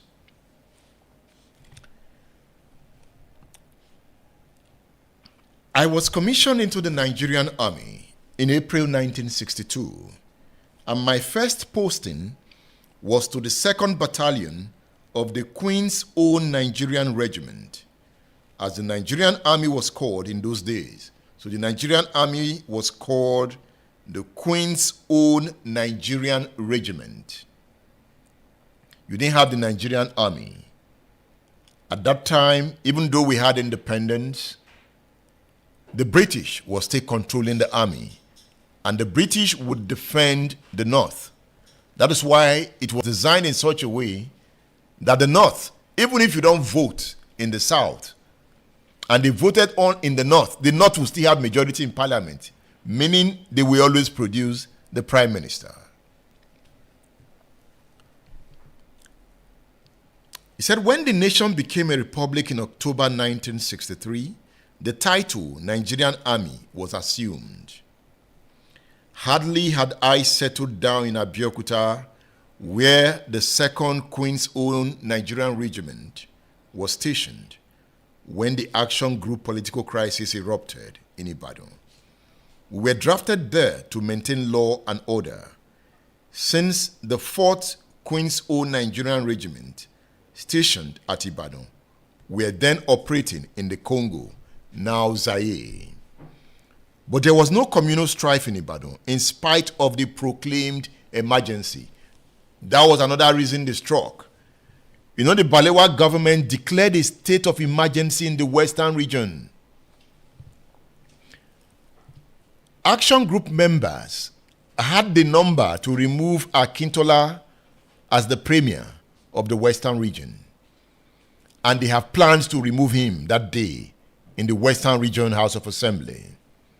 At this time, Akintola was fighting Awolowo. So what they needed to do was to come to the House of Assembly and remove him as the premier. And Awolowo had the number. Awolowo's men dominated. But because Akintola had already aligned with Ahmadu Bello and Tafawa Balewa, they declared a state of emergency to ensure that that vote of no confidence did not take place. In our own system today, we call it impeachment. In the presidential system, you call it impeachment. But in a parliamentary system, you call it a vote of no confidence. That is how you remove the prime minister or the premier. And Action Group members were ready to pass a vote of no confidence. Before you knew it, some members aligned to Akintola started a minor skirmish in the House of Assembly.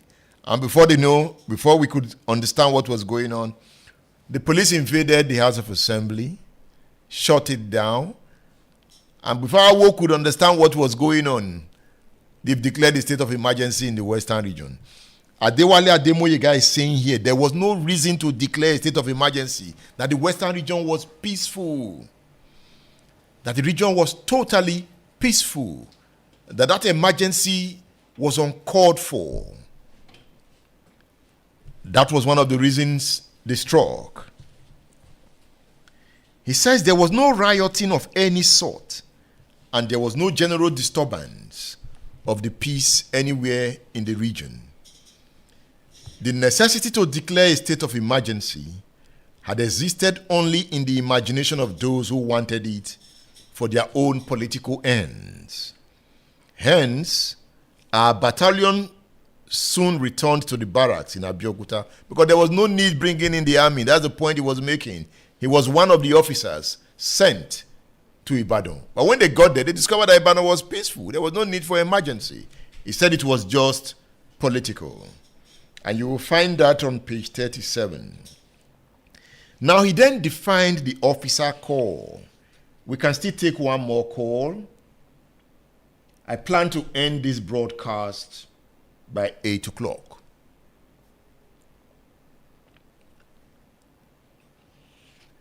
You know, before the Operation Wet here in the Western region, there was the Tiv riot. How many of us have studied the Tiv riot? It was one of the reasons Adewale Ademoyega and co struck. You know, what we have today in the Middle Belt, had read it heard before. If you remember Joseph Tucker, the leader of the Middle Belt. The Middle Belt was not comfortable with the dominance of the Fulani in the First Republic. They felt that the Fulani should not dominate them.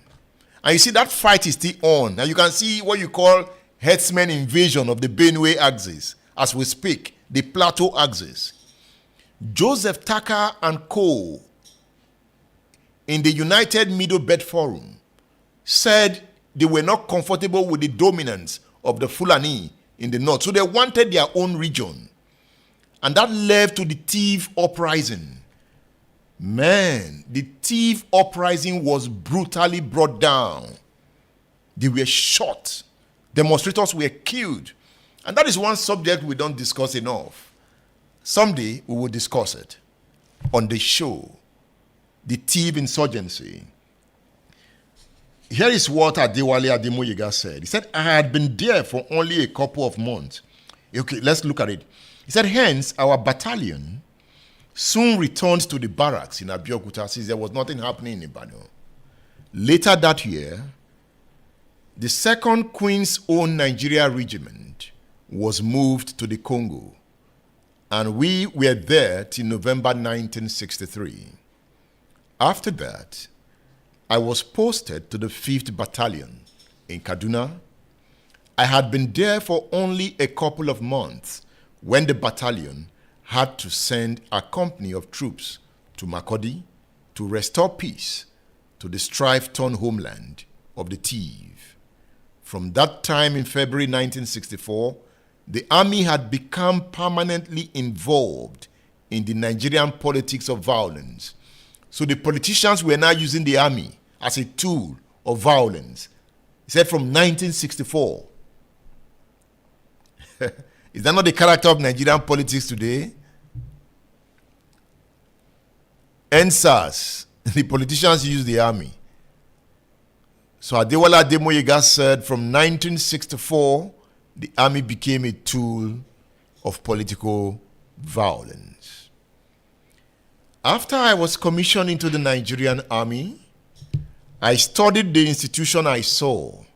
My first impression, which really distressed me, was that it was not a nationalistic organization, and it was far from being revolutionary. He wanted a revolutionary army. He says a nationalistic army would first of all be ideological. Secondly, it would be political. Thirdly, it would be patriotic. How could the Nigerian army be ideological when it was still more than half commanded by British commissioned and warrant officers? He dwelt on the British rule. I'll take this call. Hello? Hello? Yes, I can hear you. Welcome to State Affairs. Thank you so much for what you do. My name is Femi. I'm calling from Canada.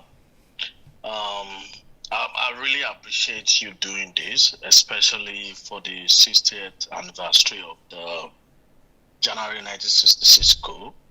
To me, I believe this particular one incident is majorly responsible for what we face in the country at the moment. And, I can't really thank you enough for the enlightenment and the knowledge you are passing with this. I do have 2 questions. The first one is, I've read this book, Why We Struck, a long time ago, but I don't have that copy with me right now.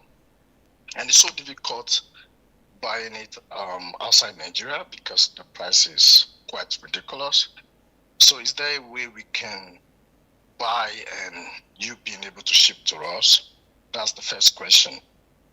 The second question for me is, what do you think there is a form of foreign interference or covert operations that is involved in this first coup? Because it seems there was a kind of pattern in Africa for most of the country that got independence in the 1960s, with the Ghana, Congo, and all these countries. So is there something, related to that? Or is there someone that influenced these guys to carry out the first coup to start with? I will yield the line now for other people to be able to make contribution and also for you to get back to reading the book. Thank you so much. Thank you. Yes, for the first question, we send books to all parts of the world. Yes, we have collaborations with logistic companies. So we do. In fact, most of the buyers, 50% of the buyers live abroad, and we send the books to them. Yes, we do. We are their foreign influence. Don't worry, just hold on. We will get to that. We will get to that point. I have 15 editions on this, and I hope I'm able to pull it through, because I've been reading a lot of books on what is going on. We'll get to that. But again, let me also make a point in a nutshell. There's always foreign influence. You can see some of the revolutionary army Ademoyiga gave example of. You can see Genghis Khan. He talked about Mao Zedong. In fact, if you look at the ideology behind the coup, they talked about democratic socialism. I think perhaps that was the reason some people are saying perhaps they were working to bring Awolowo to come and lead after the coup. But I doubt if that was what they wanted to do. Because I will prove that point in Adewale Ademoyiga's book as we go. Democratic socialism is revolutionary. And Awolowo stood for democratic socialism. And these guys wanted to instill as national policy democratic socialism based on communalism. We'll get to that point. So if it was democratic socialism, was there any connection between the coup and Ghana? Remember, when the coup failed, Ifajuna ran to Ghana. Ifajuna ran to Ghana. He abandoned his commission and ran to Ghana. Nzeogwu did not run.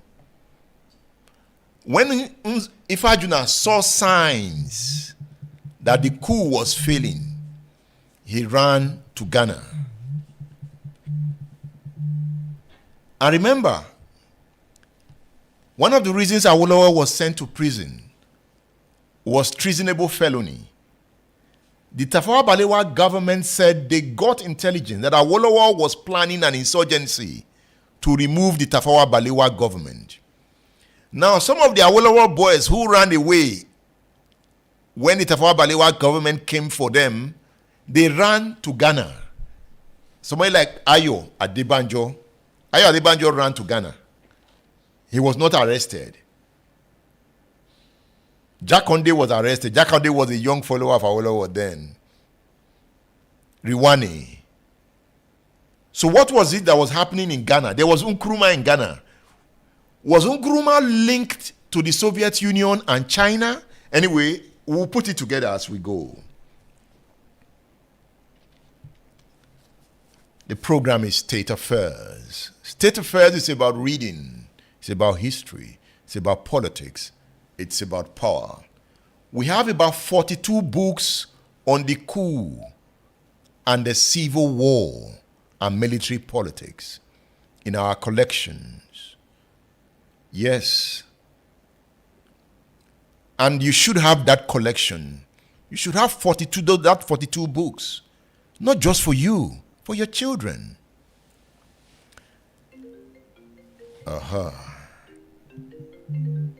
So, my laptop is connected.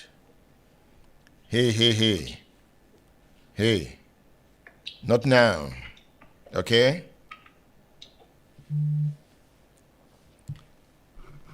Let me disconnect it from... Oh, yeah, quit. Good. So let's read. He has complained about how the British made the Nigerian system weak. So that is his first observation when he joined the Nigerian army. Then his second observation was that the second group of Nigerian officers consisted of young, months-trained officers. The first group were those who were trained in Sandhurst, the Ironsi and Ademu Leguns. Look at what he said about them. He said, now, putting the officer corps of the army under my focus, from April 1962, I got the impression that a terrible conflict was inevitable because the officers had widely different qualities. First, there were the Sandhurst trained officers who had undergone a total of 3 years training before they were commissioned. Almost invariably, they were real soldier-like officers who knew the art of the game. People like Madiebu, they went to Sandhurst. He said these officers had imbibed the British officers' aloofness from politics and nationalism. 95% of them had never studied politics and were really not interested. Officers like Ironsi and Ademu Legun.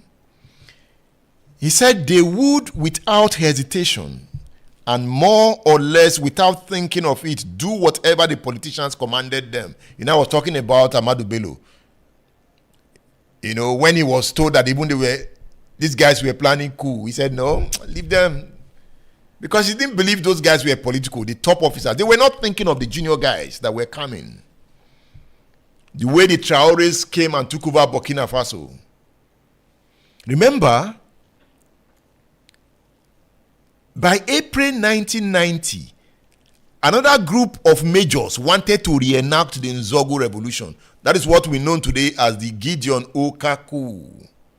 If you check the YouTube channel, you will see the interview I had with one of the soldiers who participated in the Ojukwu. And that Ojukwu, I will also treat it as one of the editions in this series of 15. He said they would, without hesitation and more or less without thinking of it, do whatever the politicians commanded them. They would open fire on innocent citizens without batting an eyelid. In addition, a good percentage of them readily and willingly hobnobbed with politicians in order to attain the highest ranks and positions. That was the kernel of the inevitable conflict. That was one of the reasons they killed the GOC, Brigadier General Samuel Ademu Legun in Kaduna. You know, I interviewed his daughter, who was 6 years old, and he was sleeping with his daddy and mommy. His mommy was pregnant, 8 months pregnant. When Onwa Tuegu and other coups came into the house, they wanted the key to the armory. So they came to the GOC, give us the key, we needed weapons. The GOC was Ademu Legun. Perhaps if they got the key, they would have killed him too. What was their anger? In one of the books, they felt that Ademulegun was too close to Ahmadu Bello, that he was losing his military instinct, that he was following Ahmadu Bello everywhere. But mind you, he was the GOC and Ahmadu Bello was the premier. They killed Ademulegun. They killed his pregnant wife that night, and their 6-year-old daughter was standing there watching. She hasn't recovered till now. When she came into the studio, she's still traumatized. She is still traumatized. And I'm asking, didn't they see the young girl there? Some stories say that Ademulegun was going into his drawer to take his pistol, and that was why Onwatuegu fired him. So what was the reason for also killing his wife? The wife was trying to protect the husband. What was the reason for killing Ahmadu? The same thing they killed Ahmadu Bello's wife. Nzeogwu killed Ahmadu Bello. It was Nzeogwu that killed Ahmadu Bello. Nzeogwu killed Ahmadu Bello's wife. The guys were not smiling. What is even more interesting is about Ifajuna. Ifajuna was the chief of staff to Brigadier General Mai Malari. Ifajuna was the chief of staff to Brigadier General Mai Malari. Mai Malari had lost his first wife and remarried. On the 14th of January, Mai Malari called a party to celebrate his new marriage. Ifajuna and Co were there drinking and rejoicing. They were part of the party. By the time the party ended, they came back and killed the party organizer who was their boss. How do you explain that? How? You know? Okay. Let's not become emotional. And I'm just putting myself in that shoe. You know? So, man, I don't revolutions, people are calling for revolution. If you saw revolution, like they say, when war saw war. When Warsaw saw war. Warsaw is the capital of Poland. When Warsaw saw war. Revolution is very easy to... It was a revolution. And you could see how bloody it was. If you study the Russian Revolution, it was bloody. The American Revolution was bloody. Britain didn't want to leave America. Britain colonized America. It was bloody.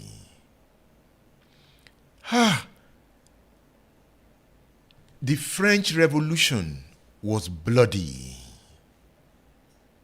It was too bloody. In fact, the revolution led to the fall of the French monarchy. Louis XVI was guillotined. He and his wife, they cut off their necks. The revolutionaries.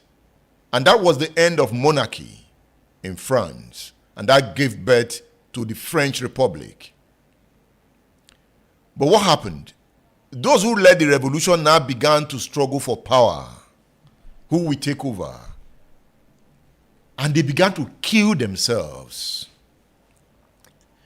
They began to kill themselves. For over a 6-year period, France was in turmoil.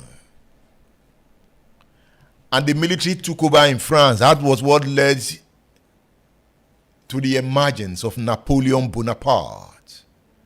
When Napoleon Bonaparte came, he said he came to calm the chaos in France. And he began his own revolution and wanted to take over the whole of Europe. He began to invade territories. Napoleon Bonaparte terrorized Europe until 1850 or 1816. Today, Napoleon Bonaparte was defeated in the Battle of Waterloo.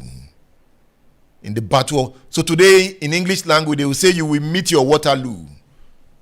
They are trying to refer to Napoleon Bonaparte.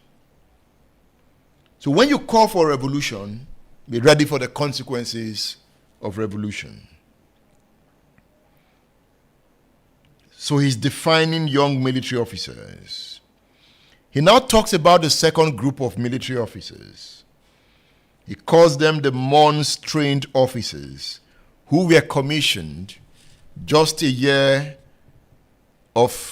just a year of military training in Nigeria and Britain. He says, unlike the Sandhurst-trained type, they were not highbrow officers and were actually supposed to continue their training within the army. Needless to say, they also had read nothing about politics and were not in the least interested in the matter. Perhaps the only politics they knew very well was that their own selection into the army was based on the political division of the country, which considered 50% representation to the northern region. As a result, those who were not qualified to find themselves favored by the quota system, a factor that further emphasized the disparity in the qualities of the officers. Thirdly, there were officers who were commissioned from the ranks. These were soldiers who had served for some years before they were sent for officers' training. Most of them were commissioned for the services such as transport, education, and quartermaster services. Usually, they were older in age than the above quoted types. Some of them had attained high officers' rank by 1962 and were in fact holding the highest ranks in the army, while some were newly commissioned and were of junior officer ranks. All of them had been rigidly schooled in the British military tradition of total political aloofness and obedience to the politicians. They had not studied politics, and most of them hooked themselves to politicians for promotional favors. This was another kernel of the inevitable conflict. Finally, there were the non-professional graduates in the fighting arms of the army. Actually, by April 1962, there were only 6 of us in this group. Okay? It's now coming to the graduates in the army. He said there were only 6 of them in the group by 1962 who were graduates from universities, not necessarily Nigerian universities. He says 1, Majors Ojukwu and Victor Banjo. Have you listened to my interview with Victor Banjo's daughter? It's on this YouTube channel. It talks about Captains Olutoye, Ifajuna, and Rotimi, and Lieutenant Ademoyega. These were the only graduates in the Nigerian army by 1962. At least half of us were manifestly imbued with political and revolutionary zeal and principles. Having thus analyzed the officer's situation, it is necessary to substantiate these facts. As soon as I was commissioned in Adenshot, UK, and on my way back to Nigeria, I stopped in London and called at the Nigerian High Commission. I went straight to see Lieutenant Colonel J.T. Aguyi Ironsi, who was then the military attaché to the High Commissioner. I was meeting him for the first time, and having introduced myself, I asked him why Nigerianization was proceeding rather slowly in the Nigerian army. He said Ironsi he wasn't interested in that subject. He was just happy with his situation. He didn't want anybody to shake the status quo. He said he also went to Ademulegun. Ademulegun also behaved like Ironsi. He said at that point, he just said, these guys are not serious. Perhaps we will have to deal with them. He said a few months later, I pointed the same questions at Ademulegun. He simply laughed and wondered why I worried myself about those things. His attitude was the same as that of Brigadier Ironsi. You see, and they wanted to kill both of them when they launched the coup. They succeeded in killing Ademulegun, but the guy that was told to shoot Ironsi messed up. Perhaps when he saw Ironsi, he became scared. But some people are saying because he was an Igbo man. He didn't want to kill an Igbo man. Because the guy that was stationed to take out Ademulegu, Timothy Onwatuegu, was an Igbo guy. It was easy for him to take out a Yoruba officer. So perhaps they should have sent Adewale Ademoyega to take out Ironsi. He won't think of, a country built on ethnic foundation. And you still see that happening today.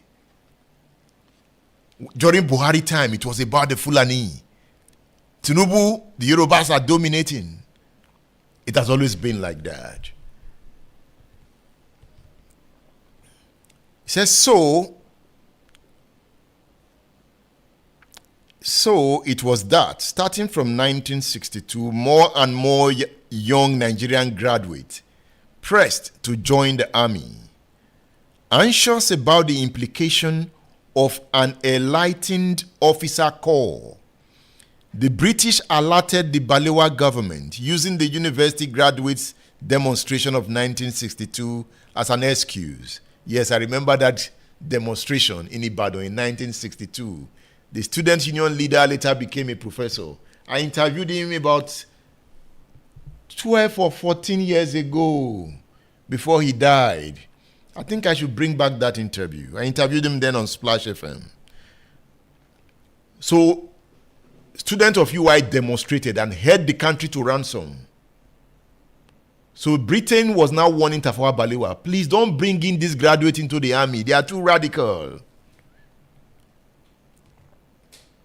So Balewa then discouraged further enlistment of graduates into the infantry. Instead, they were sent to the supporting services, such as education and health. In fact, I was the last graduate to be commissioned into the infantry. And even then, British top officers tried to get me to join the education corps, but I did not budge. With things as they stood in 1962, it was not at all easy to see how the Nigerian army could be trained and orientated to become political, patriotic, and revolutionary. Whereas, unless it was so trained, it would always prove a poor and blunt instrument in the hands of any aspiring soldier statesman. How long could such a training take? Colonel Abdel Nasser, who achieved such a purpose in Egypt, claimed that it took him 16 years to train and prepare the officer corps. It might take just as long or even longer in Nigeria. Any serious-minded, aspiring soldier statesman might not mind, but then there were other baffling problems. So, we'll end our reading here. The next edition of this program is on Tuesday. Same time. For now, we will do Tuesday and Thursdays. But remember, there's another edition on Splash FM on Saturday, 8 a.m. But Tuesdays and Thursdays will come up by 5 or 5:30 p.m. West African time. Let me round off with this point. In Odia Ofemu's analysis, Odia Ofemu at the time was Principal Secretary to Obafemi Awolowo. He's the author of the book, Taking Nigeria Seriously. He explains the political intrigues of the early 1960s in Nigeria. What Ofemu referred to as the first coup in Nigeria, not the Nzeogwu coup, was the failure of Nnamdi Azikiwe to rally the military to his side during the 1964 election crisis. In a battle of supremacy with the Prime Minister Tafawa Balewa, Zik had thought that as the president of the Nigerian state, the military would take orders from him. But this was not to be, as the then colonial head of the army, Major General Welby Everard, was legally advised to take the side of Tafawa Balewa, forcing Zik to renege on his well-published stance that he will not call on Balewa to form a new government after the severely flawed 1964 election. Now, how was Zik forced to do that? Was a gun placed on his head? Do that research. Some said that was the first coup. Was a gun placed on his head to call Balewa to form a government? Did Nzeogwu, Ademoyega and Ifajuna knew about that and then waited for their own time to deal with the politicians? All right. I thank you for being there. See you on Saturday morning. See you on Tuesday next week and Thursday next week. Thank you. I am Edmondo Bilo. I worked with Ayo Ashimolo and Tosin Oladile. I also worked with you. Thank you. Thank you. Thank you. TikTok, thank you. All right.